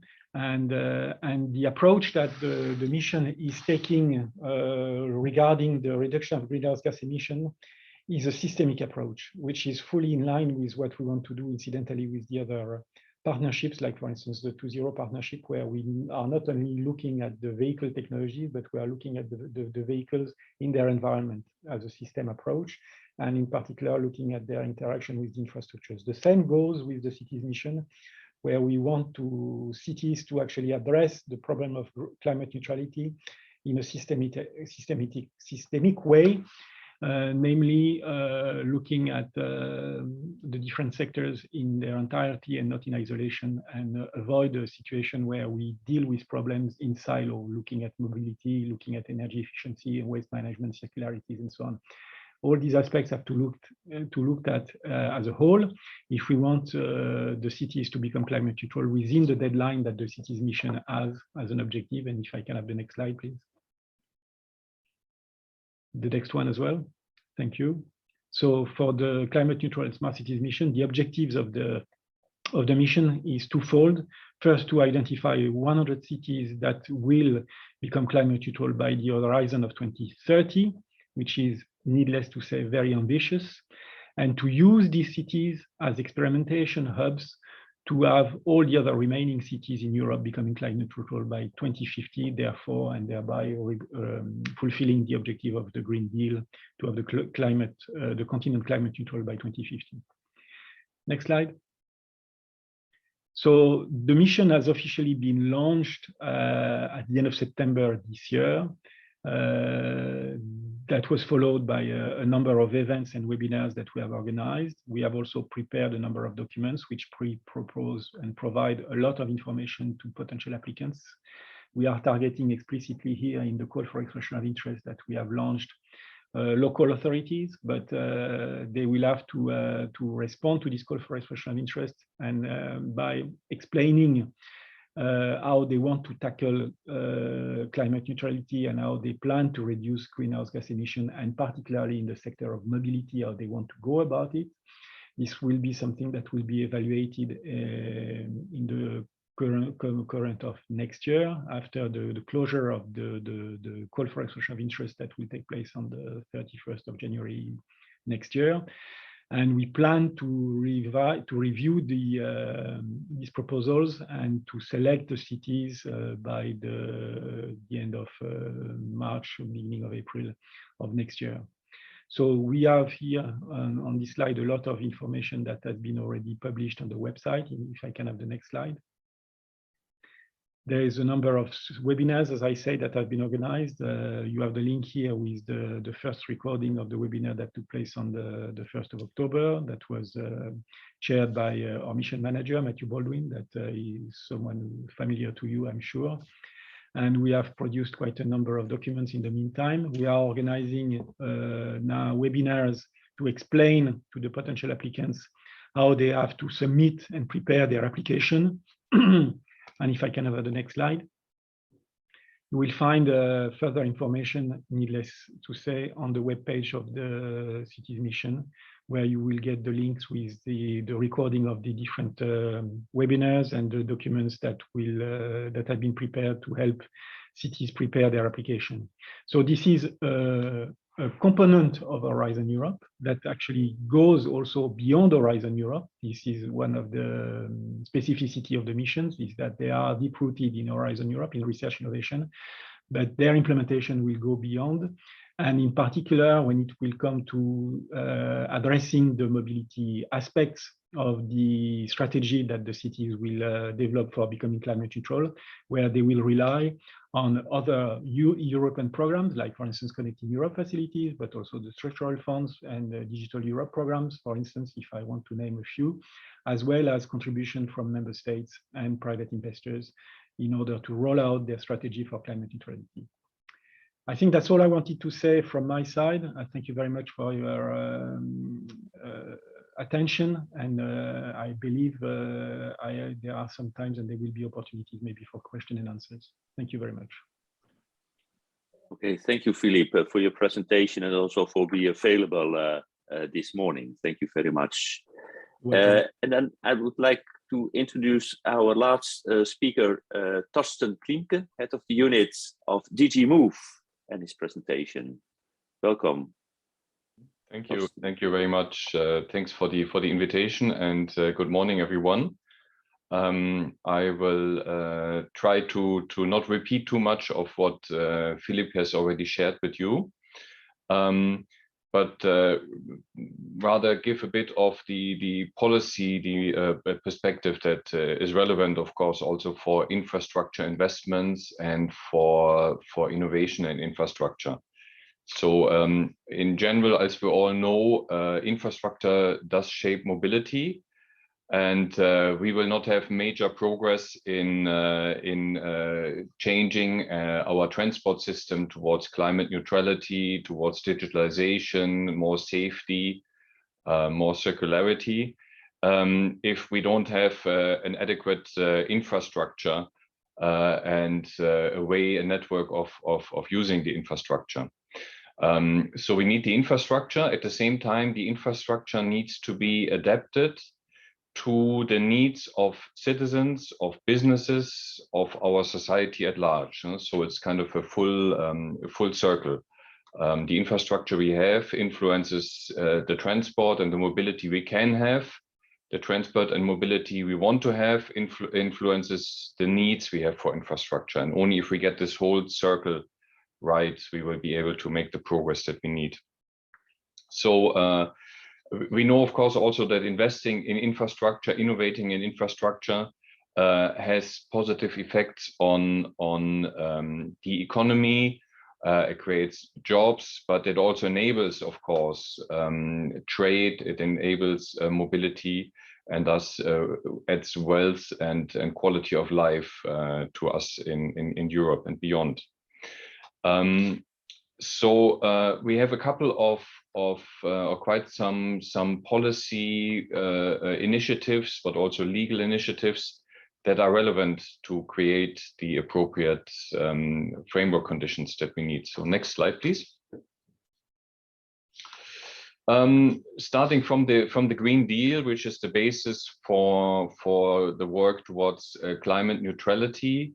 We have presented more or less 1 year ago the new sustainable and smart mobility strategy, which in more than 80 actions, areas and 10 flagship areas addresses the whole variety of measures we need for the transport system of the future, and many of them relevant for infrastructure, of course.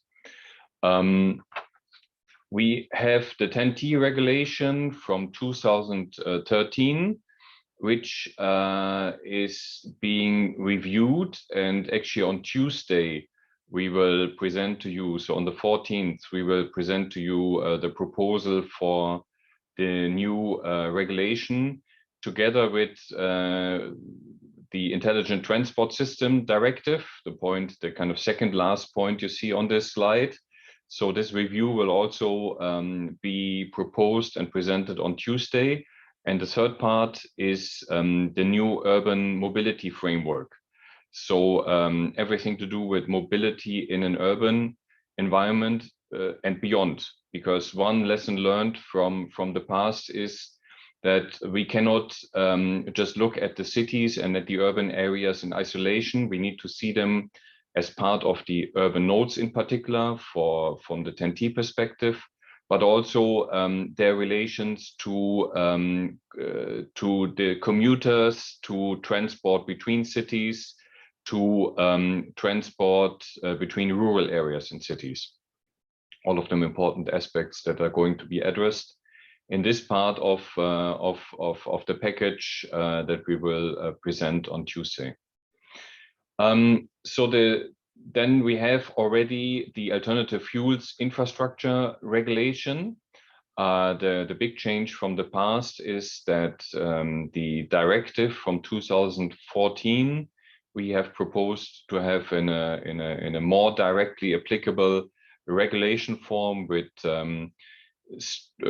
more ambitious targets, more ambitious needs for different fuels, whether it's electric recharging, whether it is hydrogen or other fuels. Also to mention that the European Data Space Regulation, which is a framework for increasing the trust in data sharing and how to deal with data, very important for digitalization and for connectivity and automation of transport, of course. And again, having impacts on infrastructure and on the way that infrastructure can be designed, has to be designed for intelligent transport.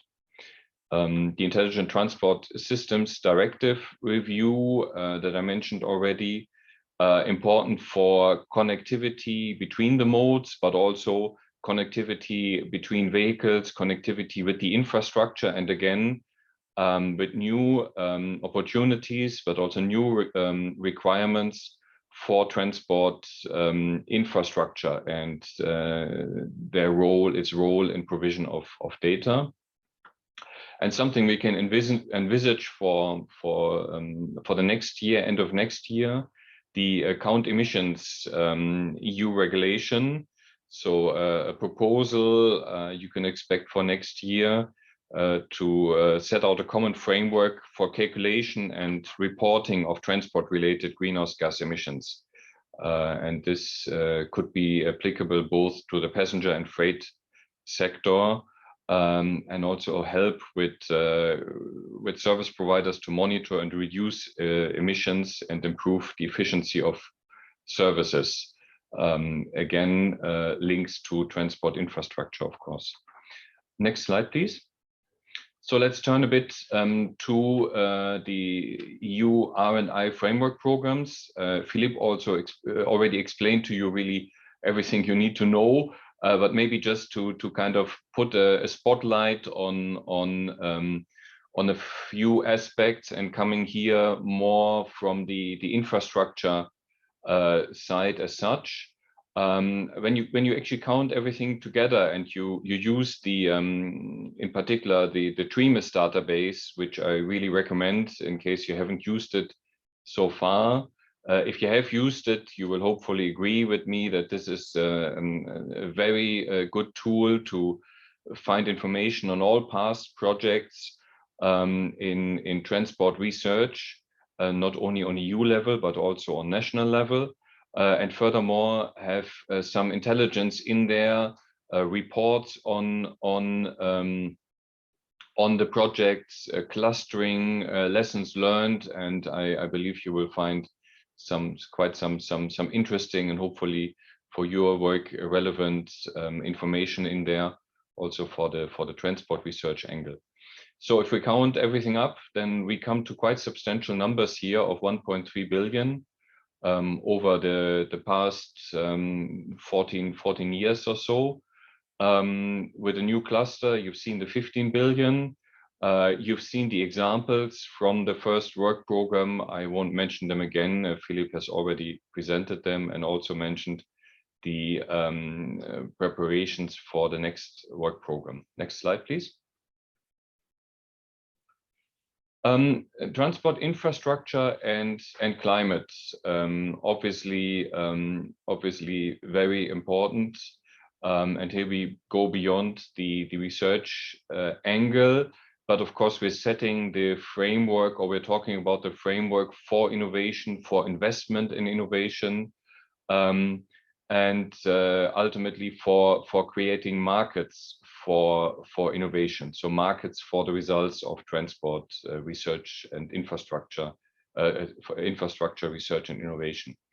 The climate law and the climate neutrality objective, the European Climate Pact as an additional engagement, the plans, the figures, you're well aware of them, of at least 55% reduction by 2030, and to make the strategy to make Europe a climate resilient society by 2050. And of course, an important element, the climate neutral cities that Philippe presented.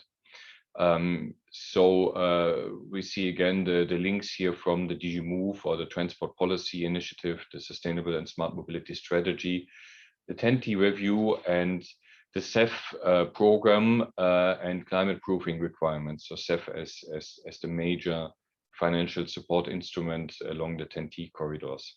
Next slide, please. And that already concludes my presentation, and I'm looking forward to the discussion later on. Thank you very much.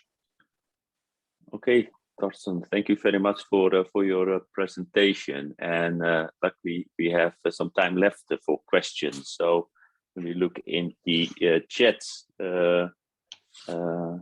I don't see any questions now. I just received a question by email, and perhaps Torsten, and this question also for you. It's about the transport infrastructure and construction. That's not a core pillar in Horizon Europe, and that is seen as a real challenge for the sector, and because they see a lot of investments coming. Low returns on interest, high risk. And how does the EC and others see the possibility to invest in large-scale research and innovation projects to generate new knowledge in the EU and demonstrate the impact of new technologies, meaning, in fact, sharing the risks? Mm-hmm. Thanks, and I'm very happy for Philippe to come in as well, and to supplement, or even to contradict if I'm saying something not so intelligent on this. I mean, you've seen the overall figure that I showed to you, and that this is not a figure we actually double checked this figure, because it looks quite impressive, sort of 1.3 billion. But you will find these projects back in Trimis. So this is not a made up number just to give you a high number. So you can see that the investment actually is quite high. And when you take the infrastructure area, which has been in FP7 and Horizon 2020, in the beginning of Horizon 2020, kind of a very kind of separate area for research and innovation, and you add up those figures, you will actually come to lower figures. So you can see that infrastructure, of course, and this will not come as a surprise to you, is not only an area in itself, but it has so many links with other initiatives. And again, referring back to the presentation by Philippe, you saw the 2.0, you saw the CCAM, the mission. All of these have also infrastructure components. And And the advantage of our new approach with Horizon Europe, and we've seen this already in Horizon 2020, was to get away from the silo approach. So that the approach where we say this is the amount of money fixed for a certain mode or fixed for a certain area, and then let's see what research we can do towards what is the impact we need to achieve. So we're starting from the impact, from the integration, and for infrastructure in particular, the multimodal integration, but also the components that are relevant for the different modes. So whether it's in the digitalization, in CCM, whether it is in 2.0, but also in waterborne partnership, or if you take the other areas linked to ports and airports, the Green Deal call in Horizon 2020. So you will find infrastructure elements in many of them, if not even in all of them. And I believe that where you find them, it's actually about impact, and it is about creating something through research innovation that afterwards can be deployed on markets. So we are doing something here to support the implementation of our societal goals, but of course also the competitiveness of the industry, providing funding for research purposes, having better links with the deployment later on via CEF, 10T, and other instruments. So it's really this approach we believe, and I personally believe, is much more impactful in the end than coming from a fixed envelope and saying, this will be the fixed envelope for the next year or for the next 2 years, and then let's see what research we do, but rather come from the impact side. And here I very much appreciate and my colleagues, we appreciate the interaction with you, the discussions about research needs, and please keep doing this and even intensify it, because when in this discussion we can see what's the maximum impact and what is the impact we can jointly achieve. So with ideas, with suggestions for research, with identified needs, what kind of impact can we achieve and in which area? It doesn't have to be infrastructure as such. It can be infrastructure, and it is infrastructure innovation in waterborne or in relation to waterborne, inland water or maritime, in relation to road transport, of course, in relation to rail, because also the joint undertakings are looking more into synergies and are required to look into synergies. So between the joint undertakings and the other research actions. So I believe the framework is there, and please let's keep discussing and intensify discussions about the impact. Where do we have lacks of research? So what kind of impact is needed? What kind of technologies, what kind of services are needed that we currently don't have, and where research will help us? And then we will address this in the overall considerations for the next work programs, and see, of course, what the overall priorities are and where we can address it. But I'm confident and aware of the role of infrastructure that we will find some very good ideas there. Thank you. Okay, thank you for your view on this. I would like to invite the other presentations of the guests for the presentations to turn on the camera, because we have in the chat also another question from Steve Phillips. So maybe we can do that more in the group to handle that. So if Philippe, Miguel, Stephen, Kelly, Rick, and Evangelos are still available, please turn on your camera. It's also nice to make a picture later on of you all together. Okay, Kelly, are you still in? And because we have a question from Steve Phillips about the integrity chapter you were talking about. Yeah, and I can provide a link in the chat pod there. Again, this was a presidential memorandum from the Biden administration, just really emphasizing and upholding the scientific integrity in research and really any scientific and technological products.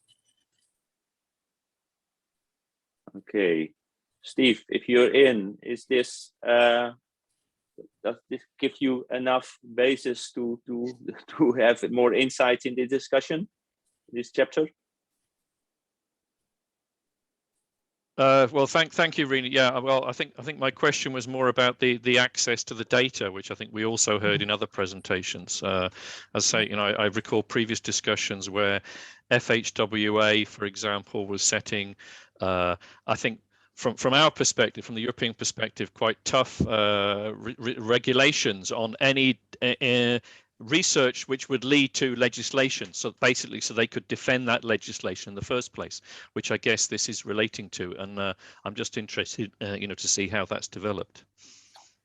Yeah, and so, like I said, you know, the memorandum really reinforces, you know, what really had been put in place before. So any research that's performed using federal government funds, the data associated with that research or any tools that were developed as part of that research should be made available to the public. And throughout the U.S. Department of Transportation, you know, we've tried to create more public-facing websites with links and access to that research and that data.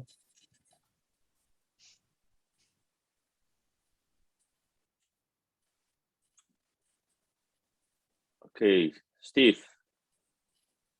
Perfect. Thank you very much. Yeah. Okay. I look forward to the link. Yeah. Okay, thank you very much. And also looking at the time, I think we're now going to the break.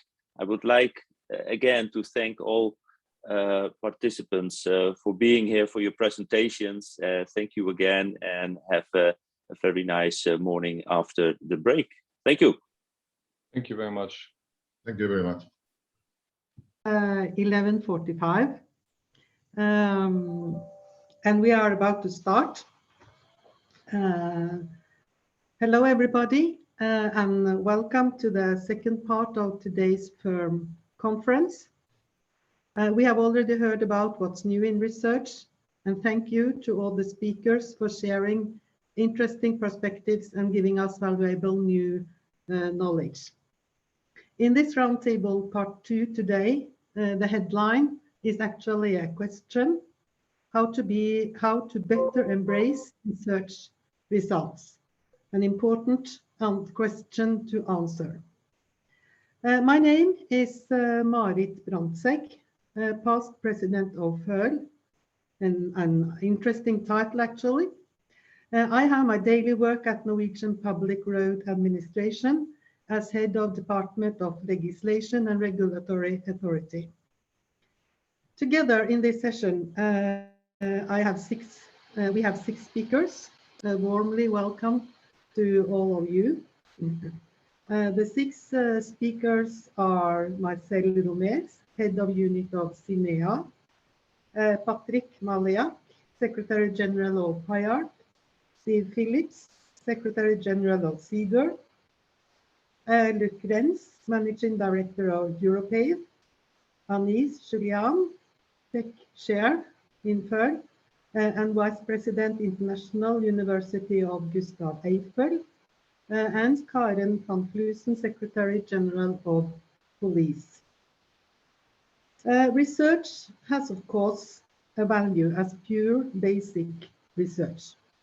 But what we will investigate in this session is how to secure that new knowledge will be applied in road construction works, out on the roads and in traffic management. Challenges by having products covered by standards were addressed as one important issue earlier today. In short, we want to address research as part of the value chain.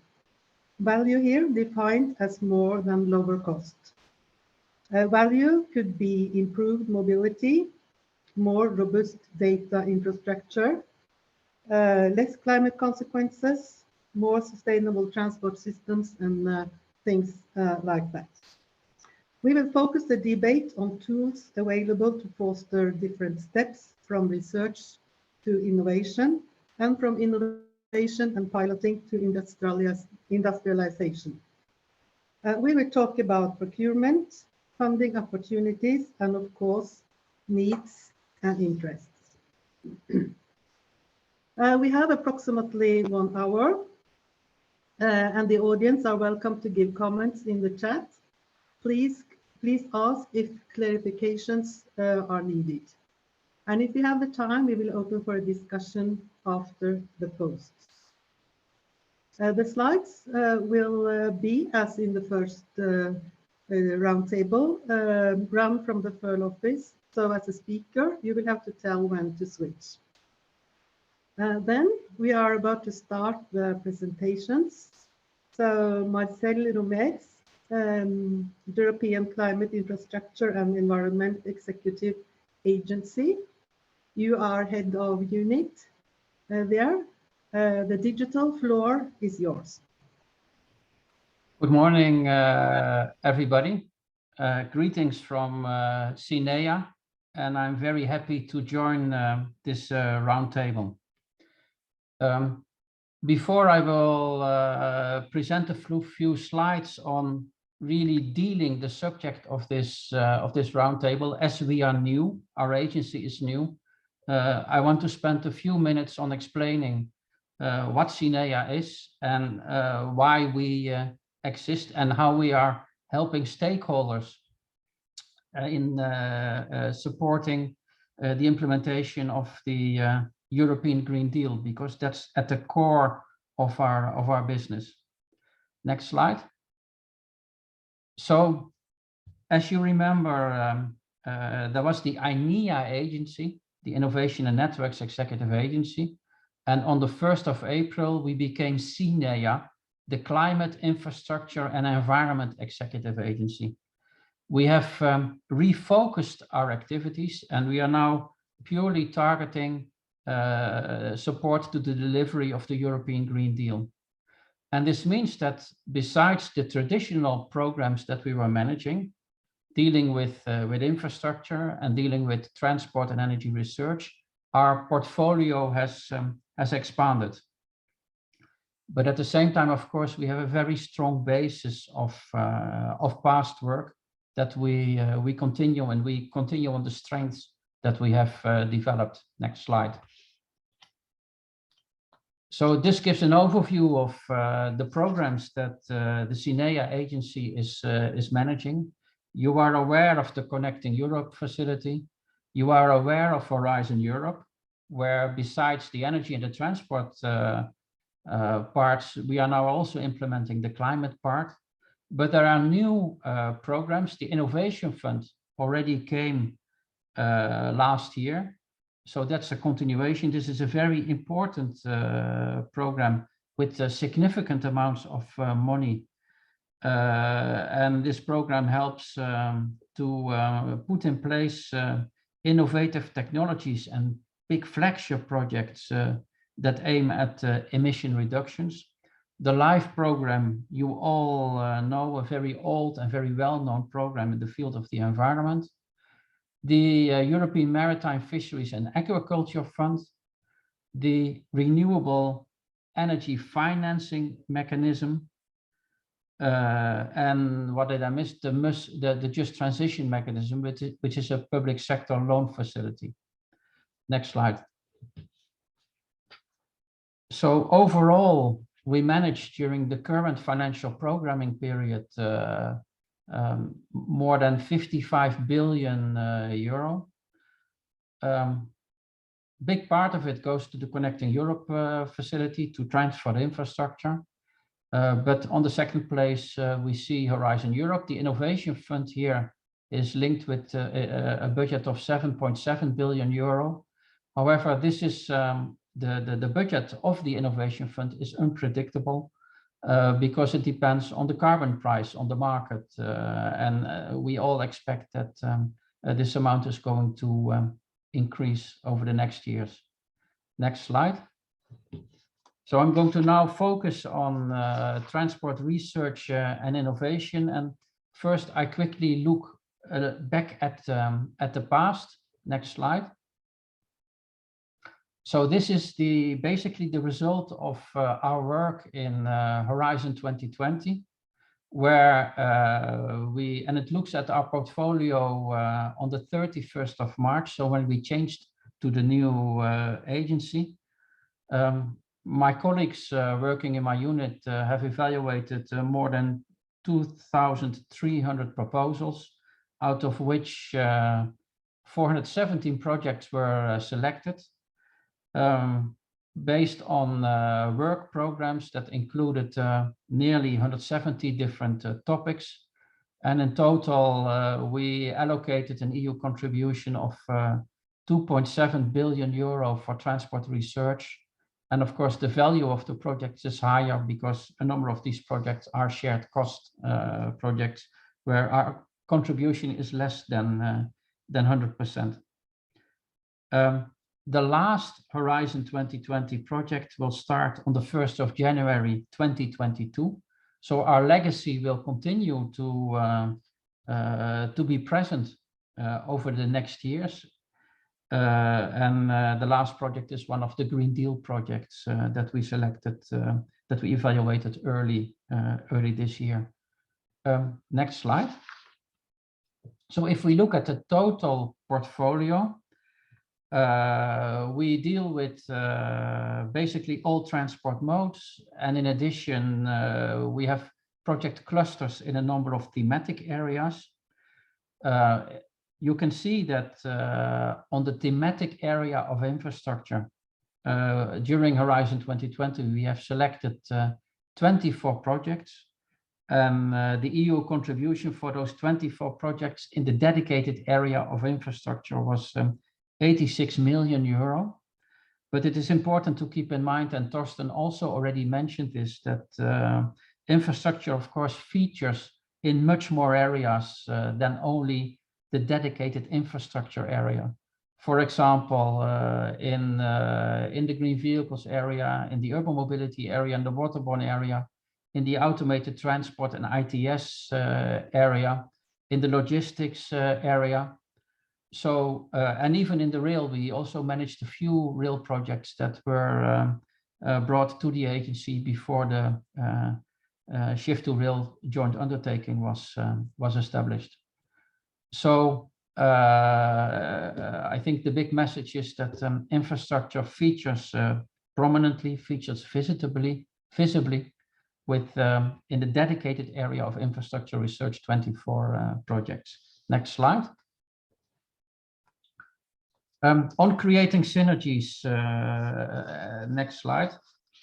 This agency was, of course, established, and the portfolio of programs brought together here was established because the Commission decided that this was a good opportunity to create synergies within the work that we are doing.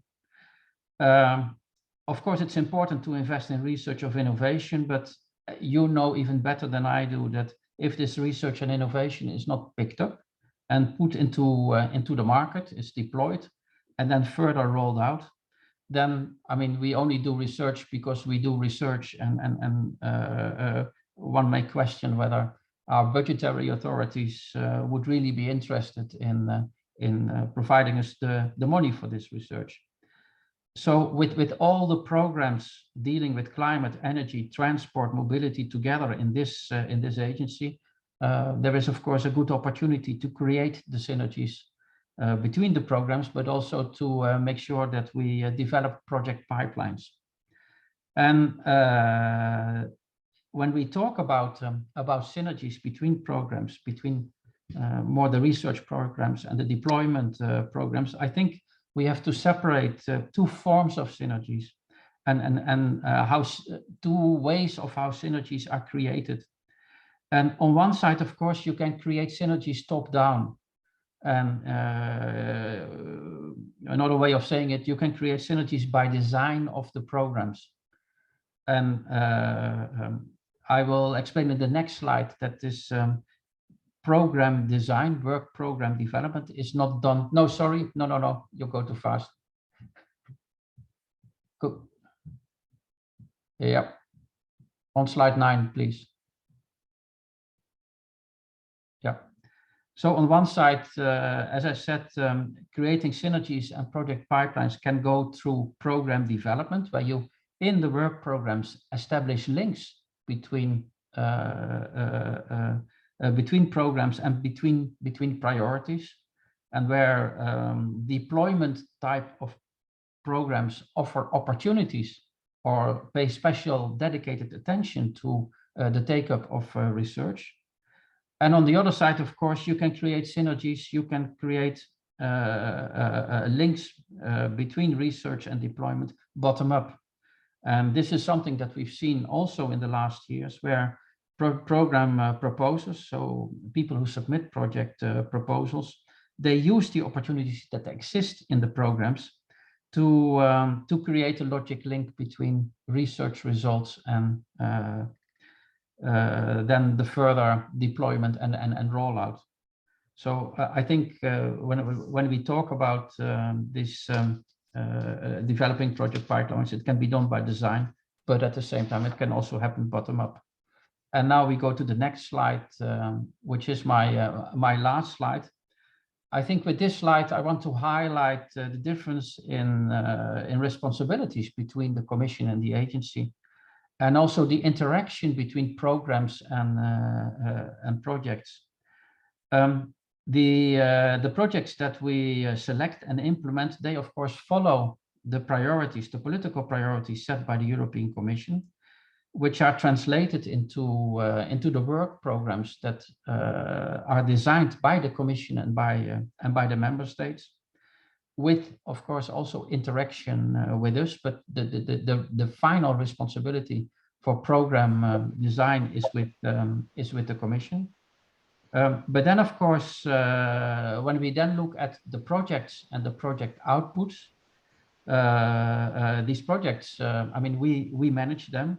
And these projects, they help to develop policy, they feed back into policy.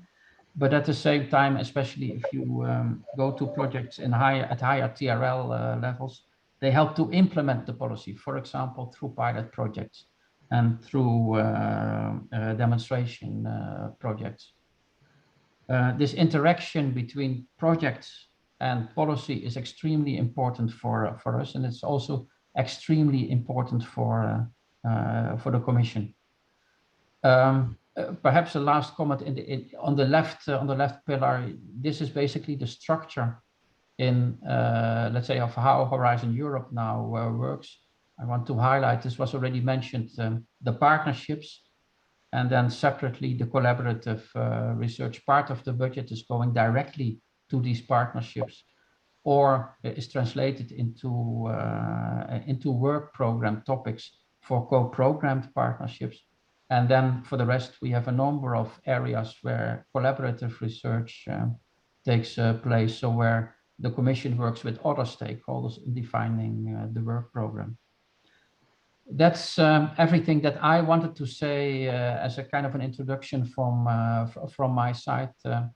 I thank you for your attention, and any questions that you may have, I will be happy to answer those or to follow up separately. Thank you very much.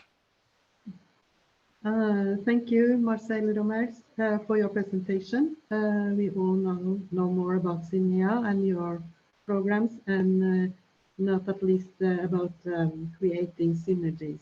So thank you.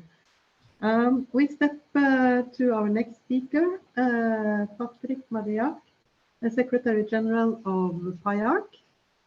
So welcome to you. Thank you very much, Marit, and thank you to everyone at FEHRL for the invitation. So I will present briefly how we handle innovation at PIARC. Next slide, please. Thank you. So some of you may not know PIARC. We are the World Road Association, founded more than 110 years ago as a non-profit, non-political association to organize the exchange of knowledge on everything that's related to roads and road transport. The way we do that is through committees of experts, publication of reports, organization of international seminars and congresses. Our lead members are 125 member governments all over the globe, high-income countries as well as lower-income countries on equal footing, as well as private sector companies, universities, regions, and individuals. So this is us in a snapshot. Next slide, please. Yep. We have hundreds of reports available from our database, from our library on our website. They're available for free, by the way. But roads and road transport keep improving, as Marcel has mentioned, in a broader context. Why is that? Well, roads represent about 80% of all inland transport in most countries. They are the gateways to remote or rural regions. This is particularly the case in low and middle income countries.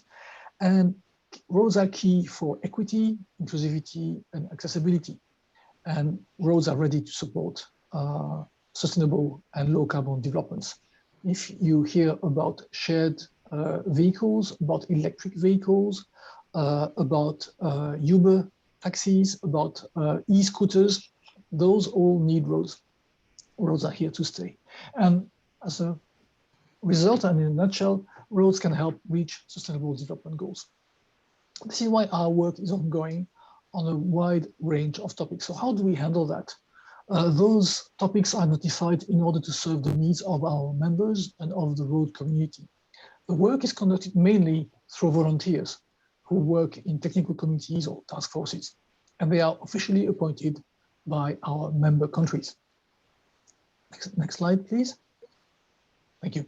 So we structure this work through what we call a strategic plan. It covers 4 years, and you have here a snapshot of all the topics that we cover. So we are trying to innovate and share innovation on winter service, on freight, on disaster management, on security, on tunnels, and many other topics.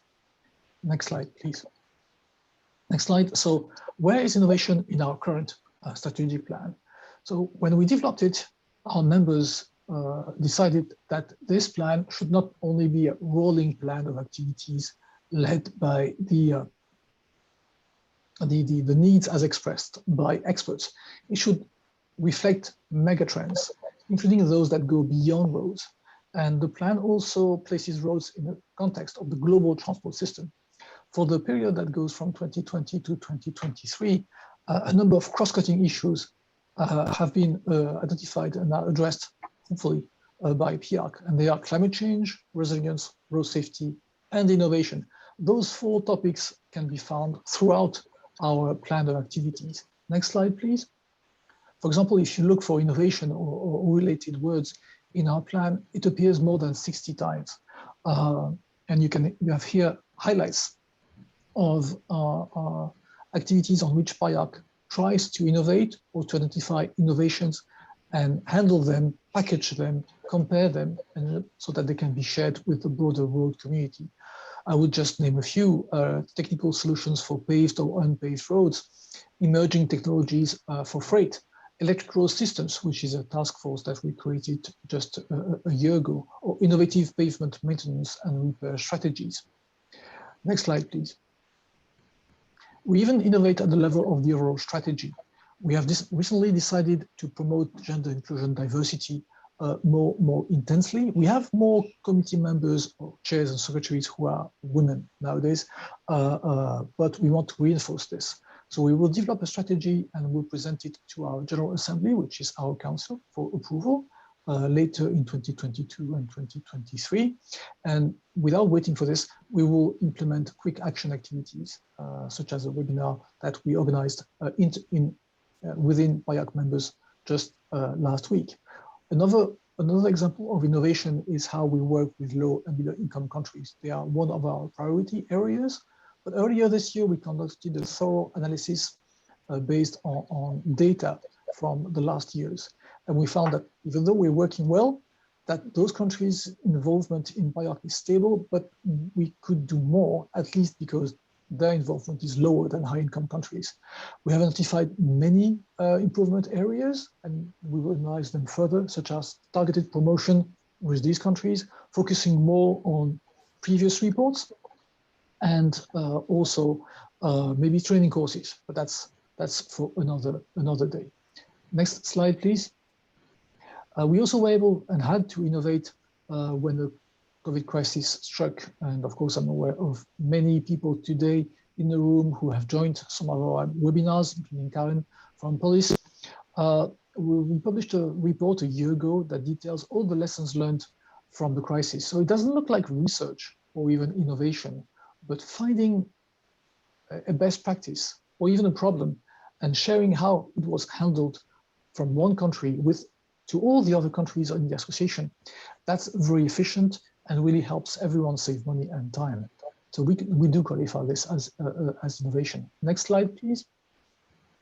We even have a committee among 20 or more, which addresses how transport agencies around the world handle disruptive technology and service models. There are big changes in those areas, and this committee in particular does not really look at the technologies, but looks at how road organizations and transport agencies tackle those innovations. And a report is expected next year with recommendations on how to respond to such dynamic changes. Next slide, please. And so the question you may wonder is, how do we identify and disseminate innovation? Next slide. So this is what I want to highlight here. You have seen this slide before, is that this is the second update. So when we identify a topic, we set up a committee and we ask for volunteer experts who are nominated officially by the member countries. But we update that plan every year. This is why we have been able to create new task forces. They are highlighted in yellow, orange on this slide, even without waiting for the end of a 4-year work cycle. So we try to be dynamic in the way we respond to the expectations of our members. Next slide, please. In some cases, we even contract out special projects for rapid response. We recently finished 2 projects on smart roads classification and strikes by oversized vehicles. 2 new projects will be launched sometime next year. The call for projects have not been published yet and will be at the beginning of next year. So this is a way for PIARC members to identify issues on which they need press answers and input urgently without going through the creation of a new task force or committee of volunteers. Thank you. Next slide, please. We recently, when I was preparing for this presentation, I realized that recently we organized workshops on innovation internally in PIARC, and the one that took place on the 23rd of November was actually open. And we have notified that we operate in the road sector in a very, very complex ecosystem with lots of diverse actors. There can be innovation at the level of the organizations as well as technology, but innovation at the level of the organizations is also very relevant. And some topics that look maybe old-fashioned to some people can have innovative approaches as well. But the way we handle this very often is to collect case studies. That's a good way to capture innovations. And we have to be aware that an idea that might not sound like an innovation in one country might be in another country. So we have to be quite humble in the way we handle this. We also agree that public and private sectors both need to play a big role in innovation. And we need to find the right balance, and this is very challenging, between making strategic choices for the long term. You don't build the road for 5 years, you build the road for dozens of years, and innovation, which is by nature disruptive. So I'm sure my colleagues, the other panelists, will also handle this as well. Next slide, please. And in summary, I would like to say that the way we handle innovation at PIARC is through exchanging knowledge in our committees, by sharing the outputs of these committees, such as reports or manuals, through seminars as well. Next slide, please. And we will soon start developing our next strategic plan. This work will start next year in 2022, again, based on the needs expressed by our members. And the next slide, I think, is my last one. If you want to see what PIARC has been able to produce or to deliver in the last years, and if you want to hear more about winter service or road resilience, two very important topics for many countries across the globe, we organized a call for papers, and we will present the results in just a few weeks now in Calgary. So everyone is invited to check the program and to attend this Congress. Thank you. That's the end. Thank you. Thank you, Patrick. We are a lot of people following PIARC and taking advantage of all the good work that are carried out in PIARC. So thank you to you. Our next speaker is Steve Phillips, Secretary General of CEDAR. Welcome, Steve. Hi, Marit. Okay, yes, well, thank you for inviting me, Marit. Thank you, FEHRL, for organizing this, and thanks for the excellent panelists we've heard so far. A lot of food for thought in there. You know, I kind of feel I should be throwing out my presentation and responding to some of the topics that have been mentioned, but I won't. Anyway, this is an important topic for CEDAR, Conference European Directors of Roads, as you might understand. It's been stressed many times. Indeed, one of our recent governing boards, where the CEOs and the general directors meet, it's actually the last one, physical one we held before COVID. I'm glad we managed to hold one since, but who knows when we get back to normal. Anyway, this workshop at this governing board was very much dedicated to the whole issue of innovation, and particularly to the questions of implementation and deployment. Now, I have to put a bit of a health warning on this. As Marit knows, you know, there is a CEDAR research call open at the moment. That includes some specific aspects around the issues about implementation. So I need to be a bit cautious about some of the specific aspects. But here I just want to address some of the general issues, which I think are important for building this, you know, solid innovation pipeline, as we've heard already. I guess it's no surprise, and I think we've heard hints of it already before. You know, at the end of the day, successful implementation of research results depends on having good and sound research processes and having relevant research projects right at the start. We even heard, you know, earlier about you know, FHWA's activities now in looking at, you know, this process, you know, making sure that the whole cycle and if you like the results that we get out the end, the results that maybe are shaping the policy or the standards, that we understand them and we have access to those results. So CEDAR is, as I say, is very much dedicated to this. Now, obviously, I'm here speaking as CEDAR, and CEDAR's own research priorities are very much set by the NRAs themselves, mainly from our thematic working groups of CEDAR, who are then acting as the clients for that work.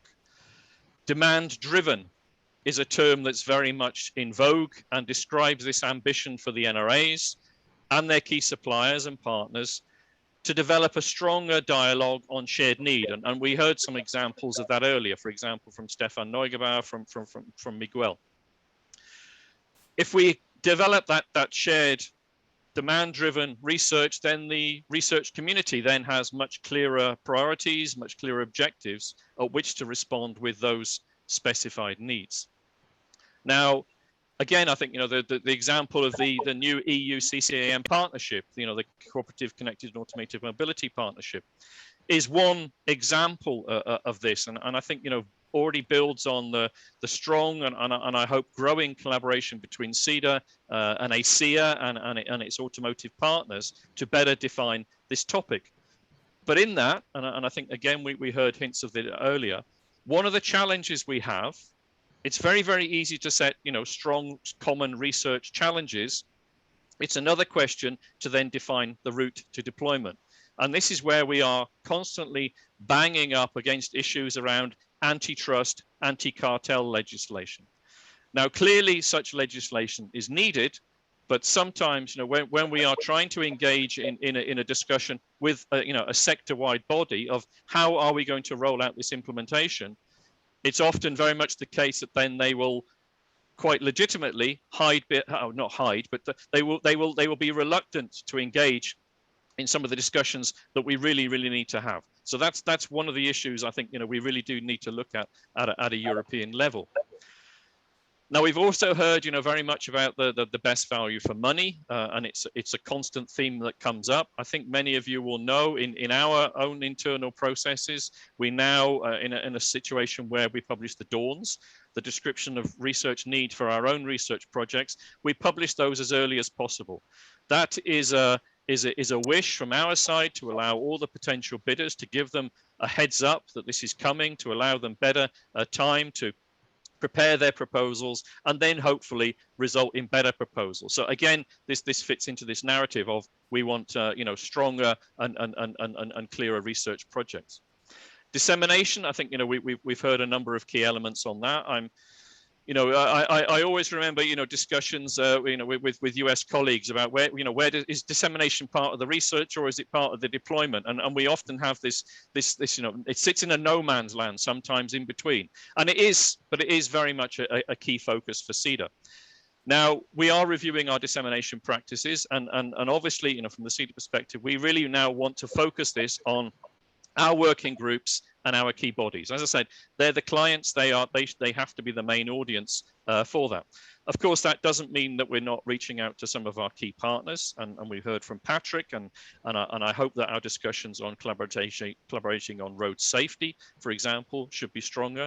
Carol will be speaking in a minute, and we work together on CITS and on spatial planning, collaborative planning. So there's examples, yeah, where on specific topics we need to build those partnerships. But obviously, you know, we are looking at the main audience for us is within CEDA itself. So we're looking at how we better focus that dissemination on the NRAs, focusing on quality. So, you know, things like, you know, the number of conference presentations or tweets or things like that, those are not key drivers. It is very much specifically the targeting of those messages. And that's now a key task for the Secretariat of CEDA itself.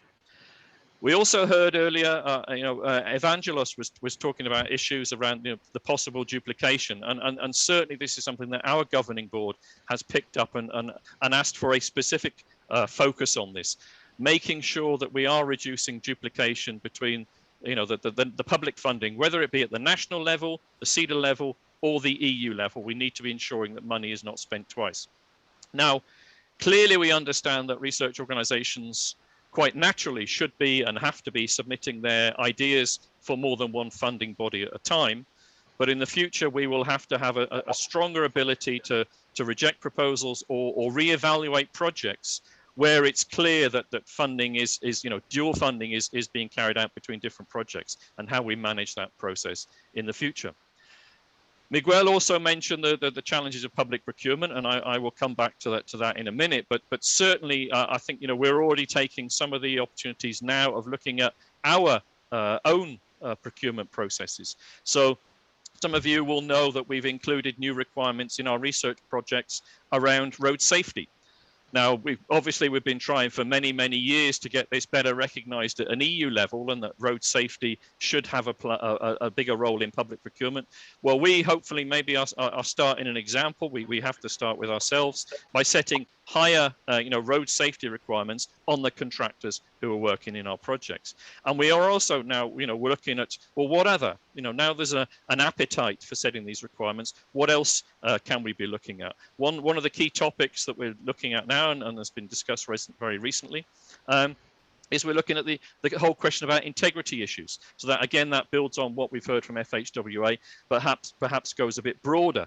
One of our frames of reference there, for example, is PARC's excellent institutional integrity toolkit. So I'd advise you to have a look at that, and looking at how we can build that into more of our activities. This has much wider implications, of course, than just research projects, but certainly we will be looking at how we can build those requirements into our research in the future to be driving better value for money.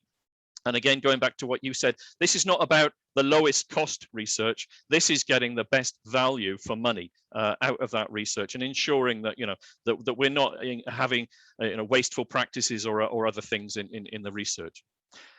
Again, going back to how we're strengthening our research program, our own working group Innovation and Research, you know, has a constant view out to how we improve these processes to have this better alignment, particularly between the national and the CEDA programs. Again, looking at reducing some of this duplication, because we know, we heard figures from Philip, I think it was earlier, about the amount of money that's spent in Europe.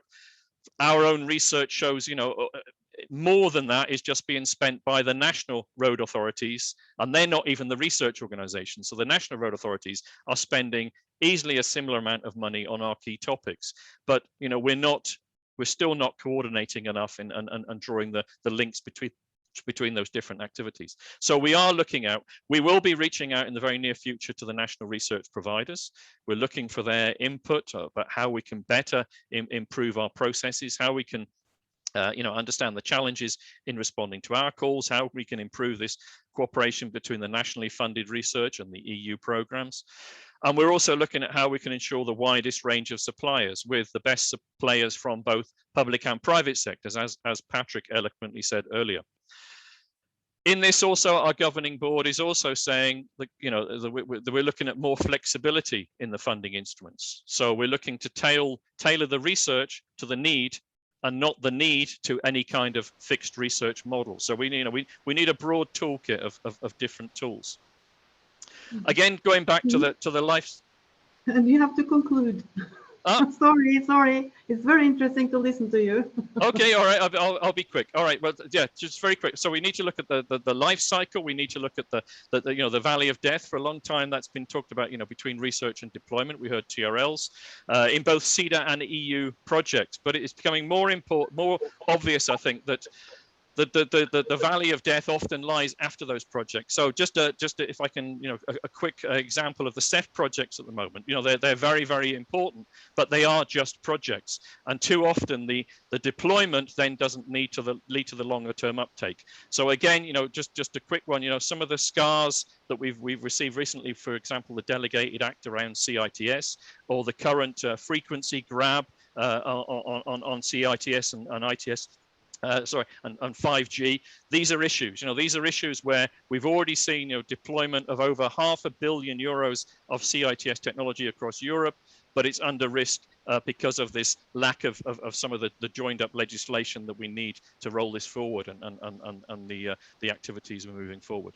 So very quickly, I think, moving on, we need to look at some of the sweet spots and making sure, we've heard earlier, we cannot expect that implementation starts, day one after the project ends. It might take a lot later. We've got a number of examples, again, where research, is implemented in NRA. Maybe it takes a few years to bed down. Maybe it was invented in a different country. That still happens. And then, those chance discussions, that trust that we've built between the road directors, that leads then to deployment in the other countries. So I hope, that's just a quick one. This is just an overview, and then many other aspects that we can talk of in the future. So I hope, and that this is a bit of a plug, a bit of advertising.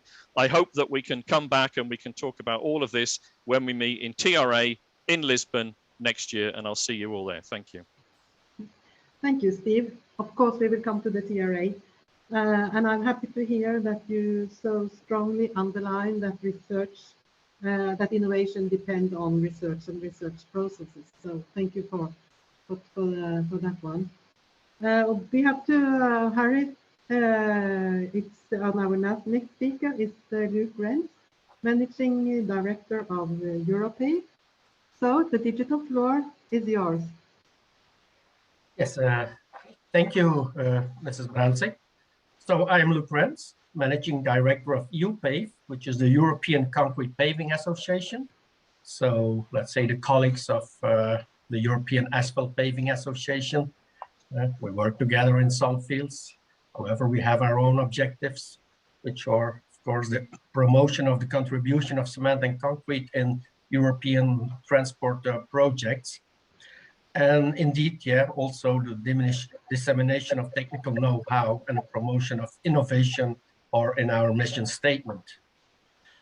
I will focus on, what the title says, how to better embrace research results. I also go further on what Steve said about how to get from, there is a lot of research, but how to get from those results to the deployment. Next slide. And I also heard from Patrick Maljac, there should be a good link between the public and private sector. I will focus here on the public sector. I think, well, that after all, the road authorities indeed should take the lead in implementing research results and innovations. And I have the feeling, and the question is, if this is still happening sufficiently. And I seem to observe some, especially the last year, some more reluctance.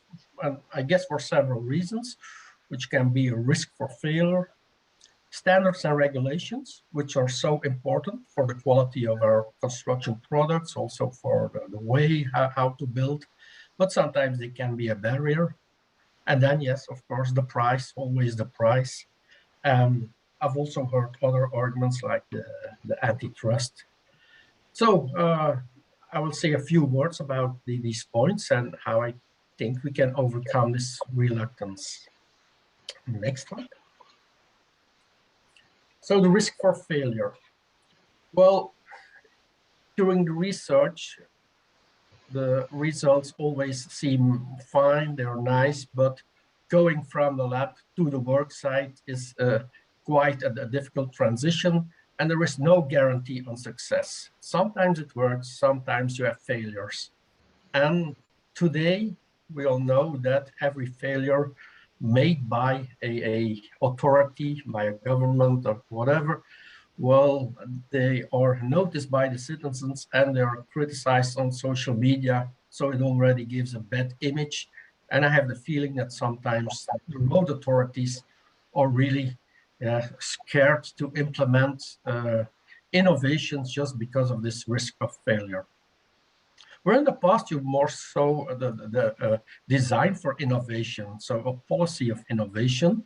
So that is what we still need, and also a good risk management. And in addition, I think communication is important internally within the own organization of the decision maker, but also externally to road users, residents, to the whole community.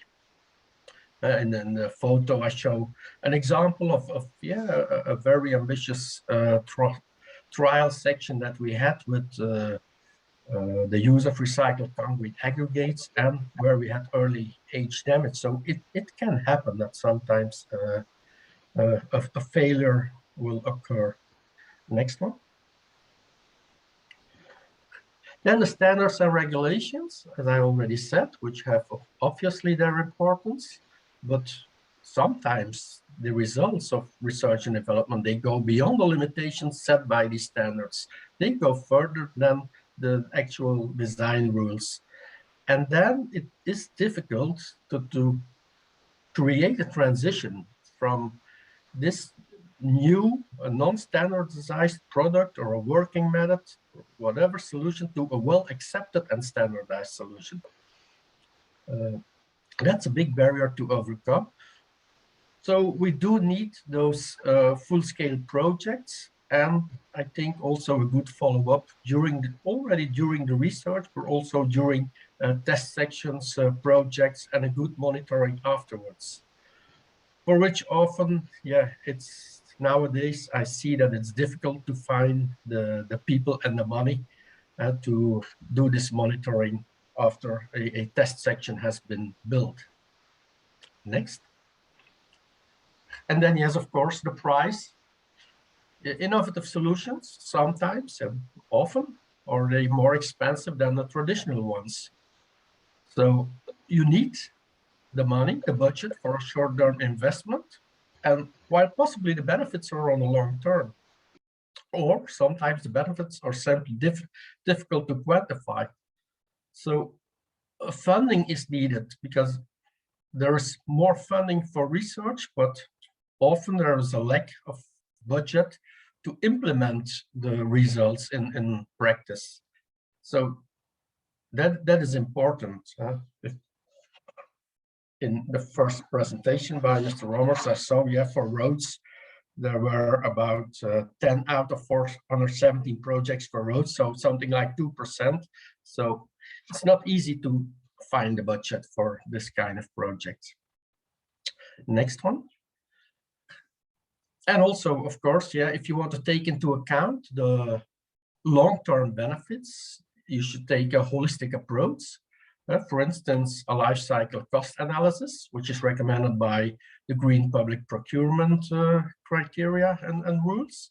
So an approach over the entire service life of the road, for which UPAVE has also drafted a good guide on the basic principles of LCCA. But what do we see in practice, except for the public private partnerships? The initial investment cost is almost in all cases still the determining criterion. So it's very difficult to go beyond the today's practices. So that brings me to my conclusion. I think, yeah, that is my conclusion, that it needs a lot of courage from road authorities, whether these are national or local authorities, to go from the research results to actual applications, to common applications. It takes courage to take the risk of the failure, yeah, to accept some possible negative comments, pay more if necessary. It takes simply more.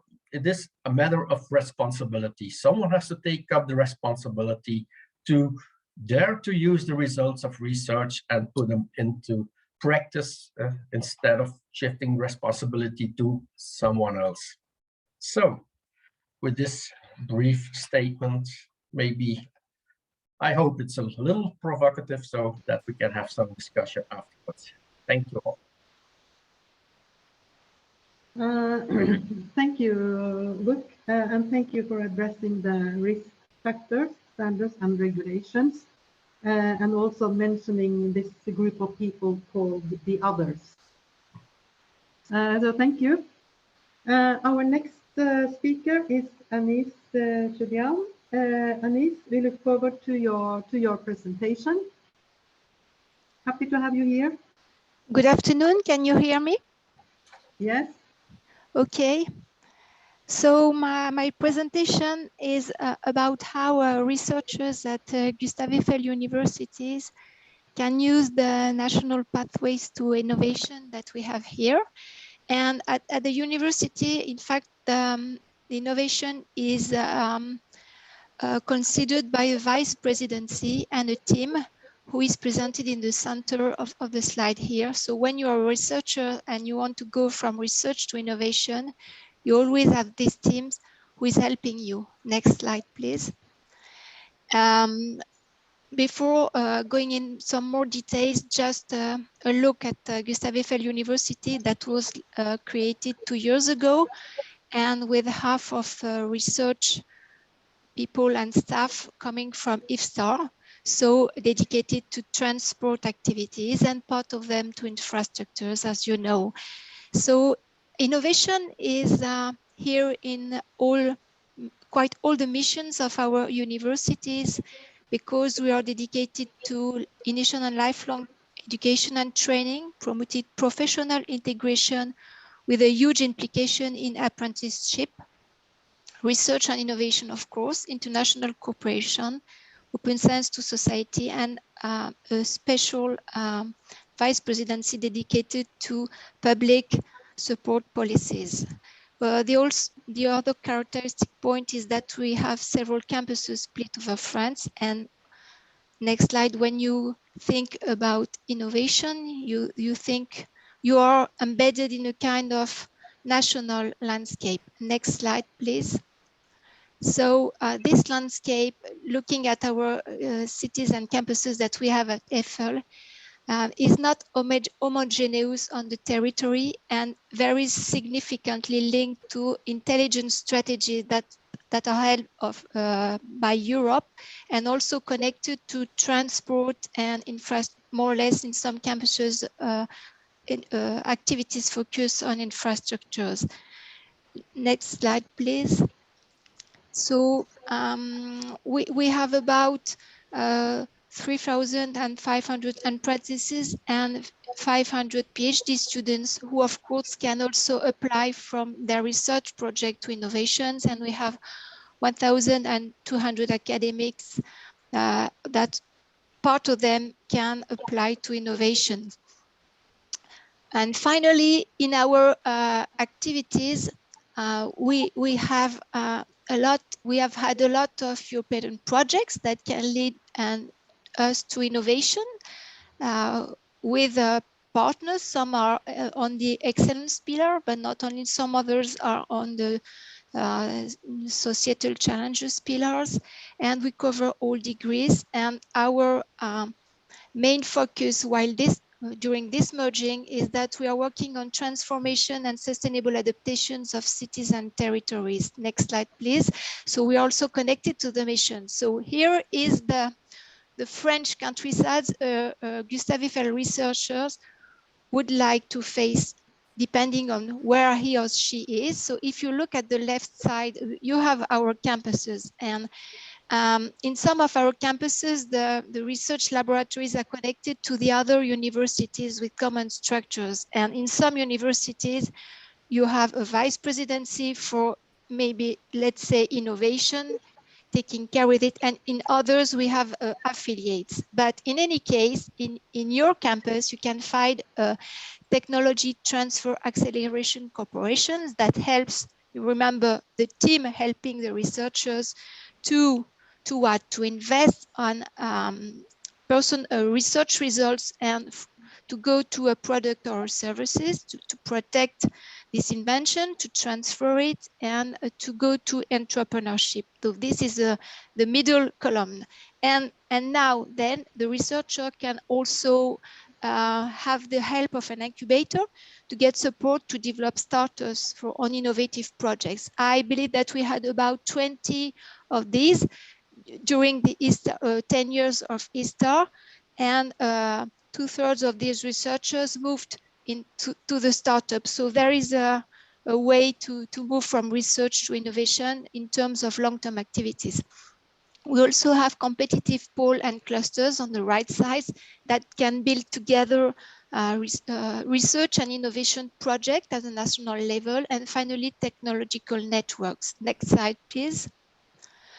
So looking at this on the, it's another view on the bottom on the slide of the campuses and the way the agreements and relations can be put on the table to lead this this research to innovation.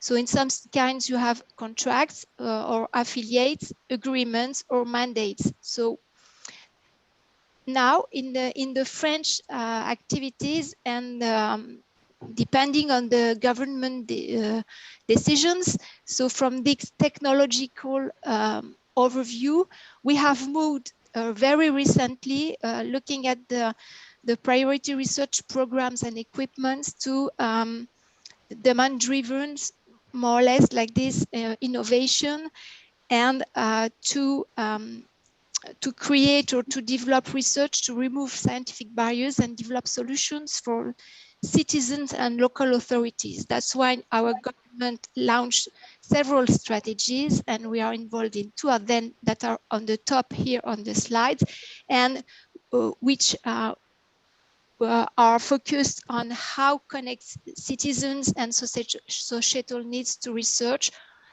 with the mind of innovation. Next slide, please. So to support this, there are also funds at each step of TRL, I should say.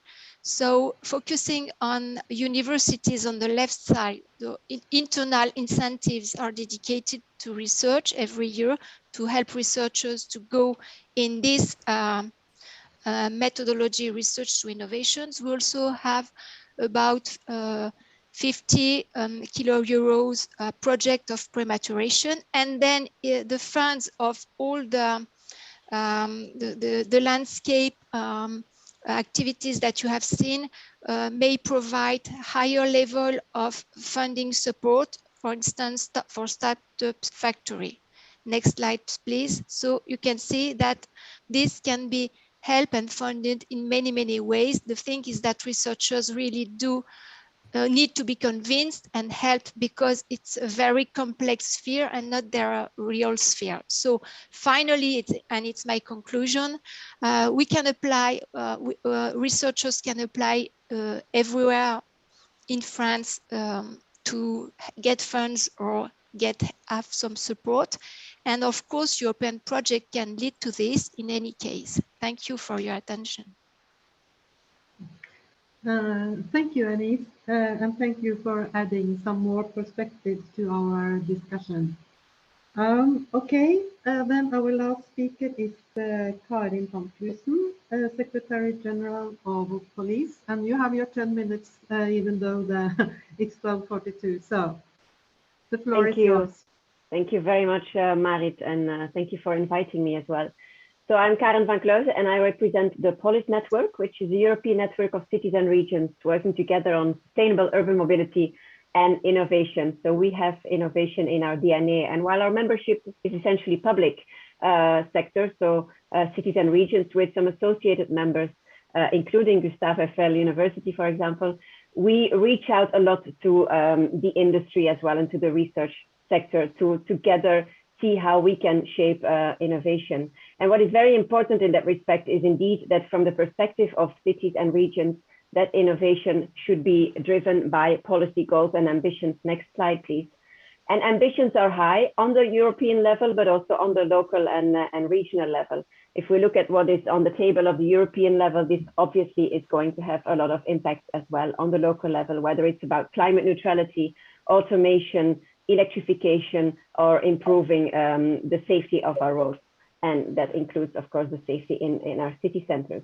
On the next slide, you see that also the budgets are substantial, which obviously we welcome, and we have our members engaging in several of these initiatives as well. In some cases, they're dependent on the national level, like when we talk about the Resilience and Recovery Fund, where we've been advocating for dedicating sufficient funds to the recovery of sustainable urban mobility as well, and not just the recovery of the automotive sector or the aviation sector, clearly.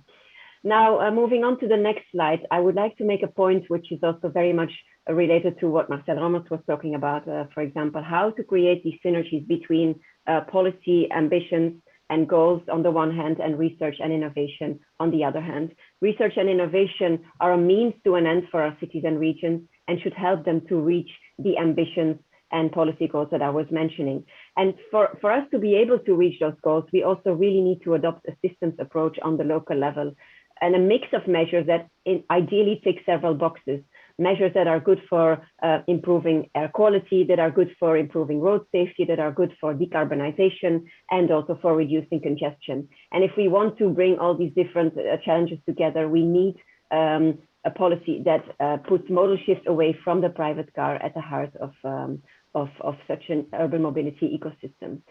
While we are talking now about public sector goals and ambitions on the one hand and related responsibilities, we also have seen that over the past years, the lines between the public and the private sector have become blurry. What used to be the preserve of the public sector in terms of being in charge of certain services has also increasingly been taken up by the private sector, for example, when it comes to the rollout of shared mobility. And that kind of requires also the public sector to reposition itself and to it begs the question what the role should be of the local authority in the urban transport system of tomorrow. And if you go to the next slide. So what I would like to highlight first and foremost is that there is a very powerful tool that remains in the hands of the public sector, and that is that they are in charge of urban space, of public space, of infrastructure. And by deciding how much space you give to one mode or taking away space from another mode, you can also really decide as a public authority what you would like to prioritize in your urban mobility ecosystem. And also when we talk about innovations, it's very important from our perspective that cities and regions take up a strong role and that there is public sector oversight. Because depending on how you frame the innovations, technologies, and disruptions coming our way, they will or they will not be delivering on the big promises that they send along. Just to name a couple of examples, automation, not on our city streets yet, but we should anticipate their arrival. What are they going to bring in terms of benefits to the local environment? Increased safety, maybe, increased efficiency, yes, but not if we would just replace current cars with automated cars. That could lead to even more urban sprawl and more kilometers driven. Same for electrification. Just replacing current cars with electric ones is not going to reduce congestion. So we need a multimodal approach, and we also need to combine electrification with modal shifts. Mobility as a service. If we just have commercial rollouts of mobility as a service, will the most sustainable modes be prioritized in such an environment, or will it be the ones that generate the most revenue? We already see the monetization of walking happening in that respect. So each time you see that there is a need for public sector intervention to make sure that these innovations do not undermine policy goals, but support policy goals. And the fear of missing out is never a good reason to engage in innovation, on the contrary. Next slide, please. So what we need is the governance of innovation. We cannot have cities that are just reactive. They need to be proactive and they have to be strategic. And that means anticipating what is coming their way, identifying possible positive outcomes, but also risks, and in that sense, maximize opportunities brought by innovation, but also minimizing these benefits and negative externalities that we very often see alongside those innovations as well. And that unavoidably requires a combination of carrots and sticks, and obviously cooperation in a way that we can move towards what we would call policy responsive innovation. Next slide, please.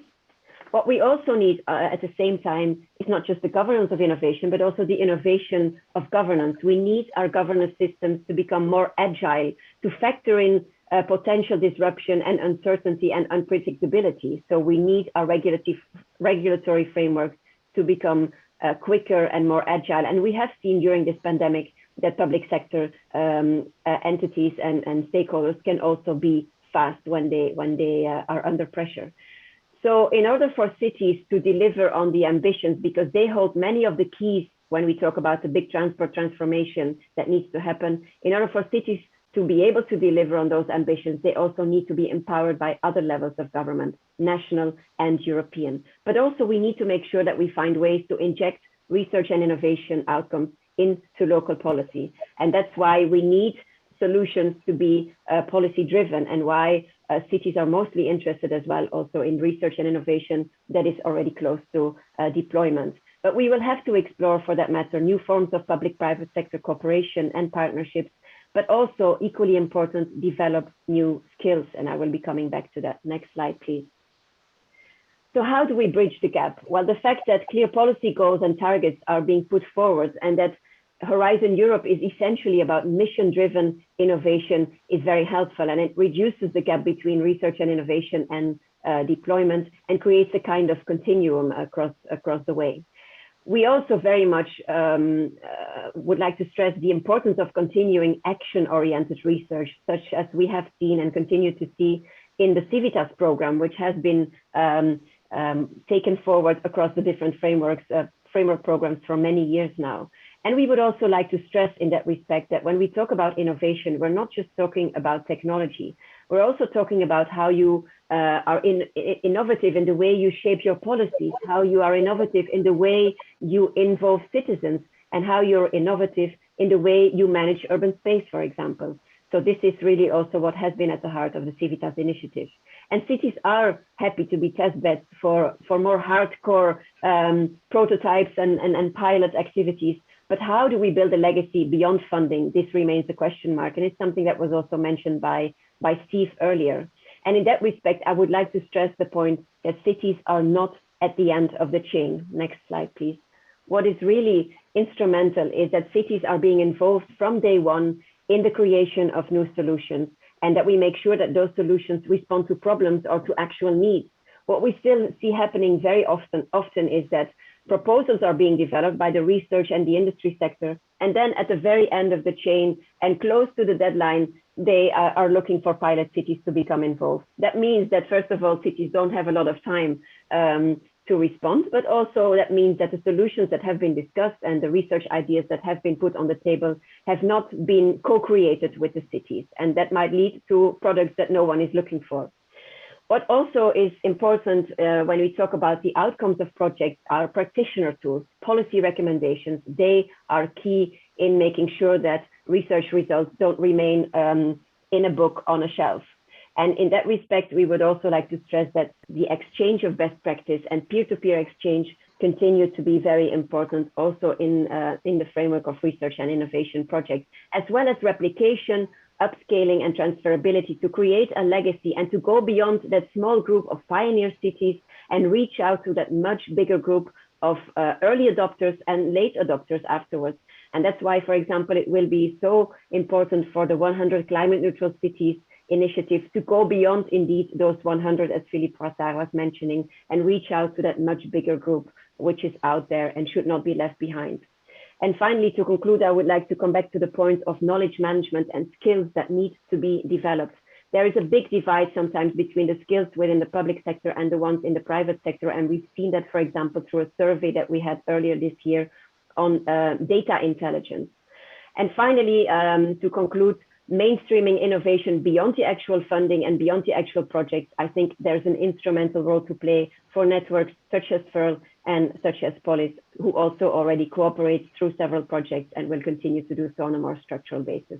Thank you for your attention. Thank you, Karen, for a very interesting presentation. And it's interesting to hear you talk about the city and early involvement. And you talked about innovation of governance and governance of innovation. So I'll pick that one and use it. I can see that our time for this session has run out. I'm very sorry because we have no time for the debate. So a learning point is that we have a lot of things to discuss when it comes to innovation. And that the round table today has just been a teaser. We have to continue these discussions. We have to cooperate and to make this happen, from research to real innovation and to products that are needed in the cities and other places. So with these words, I have to close down this session. I ask the speakers to turn on the cameras for the photo.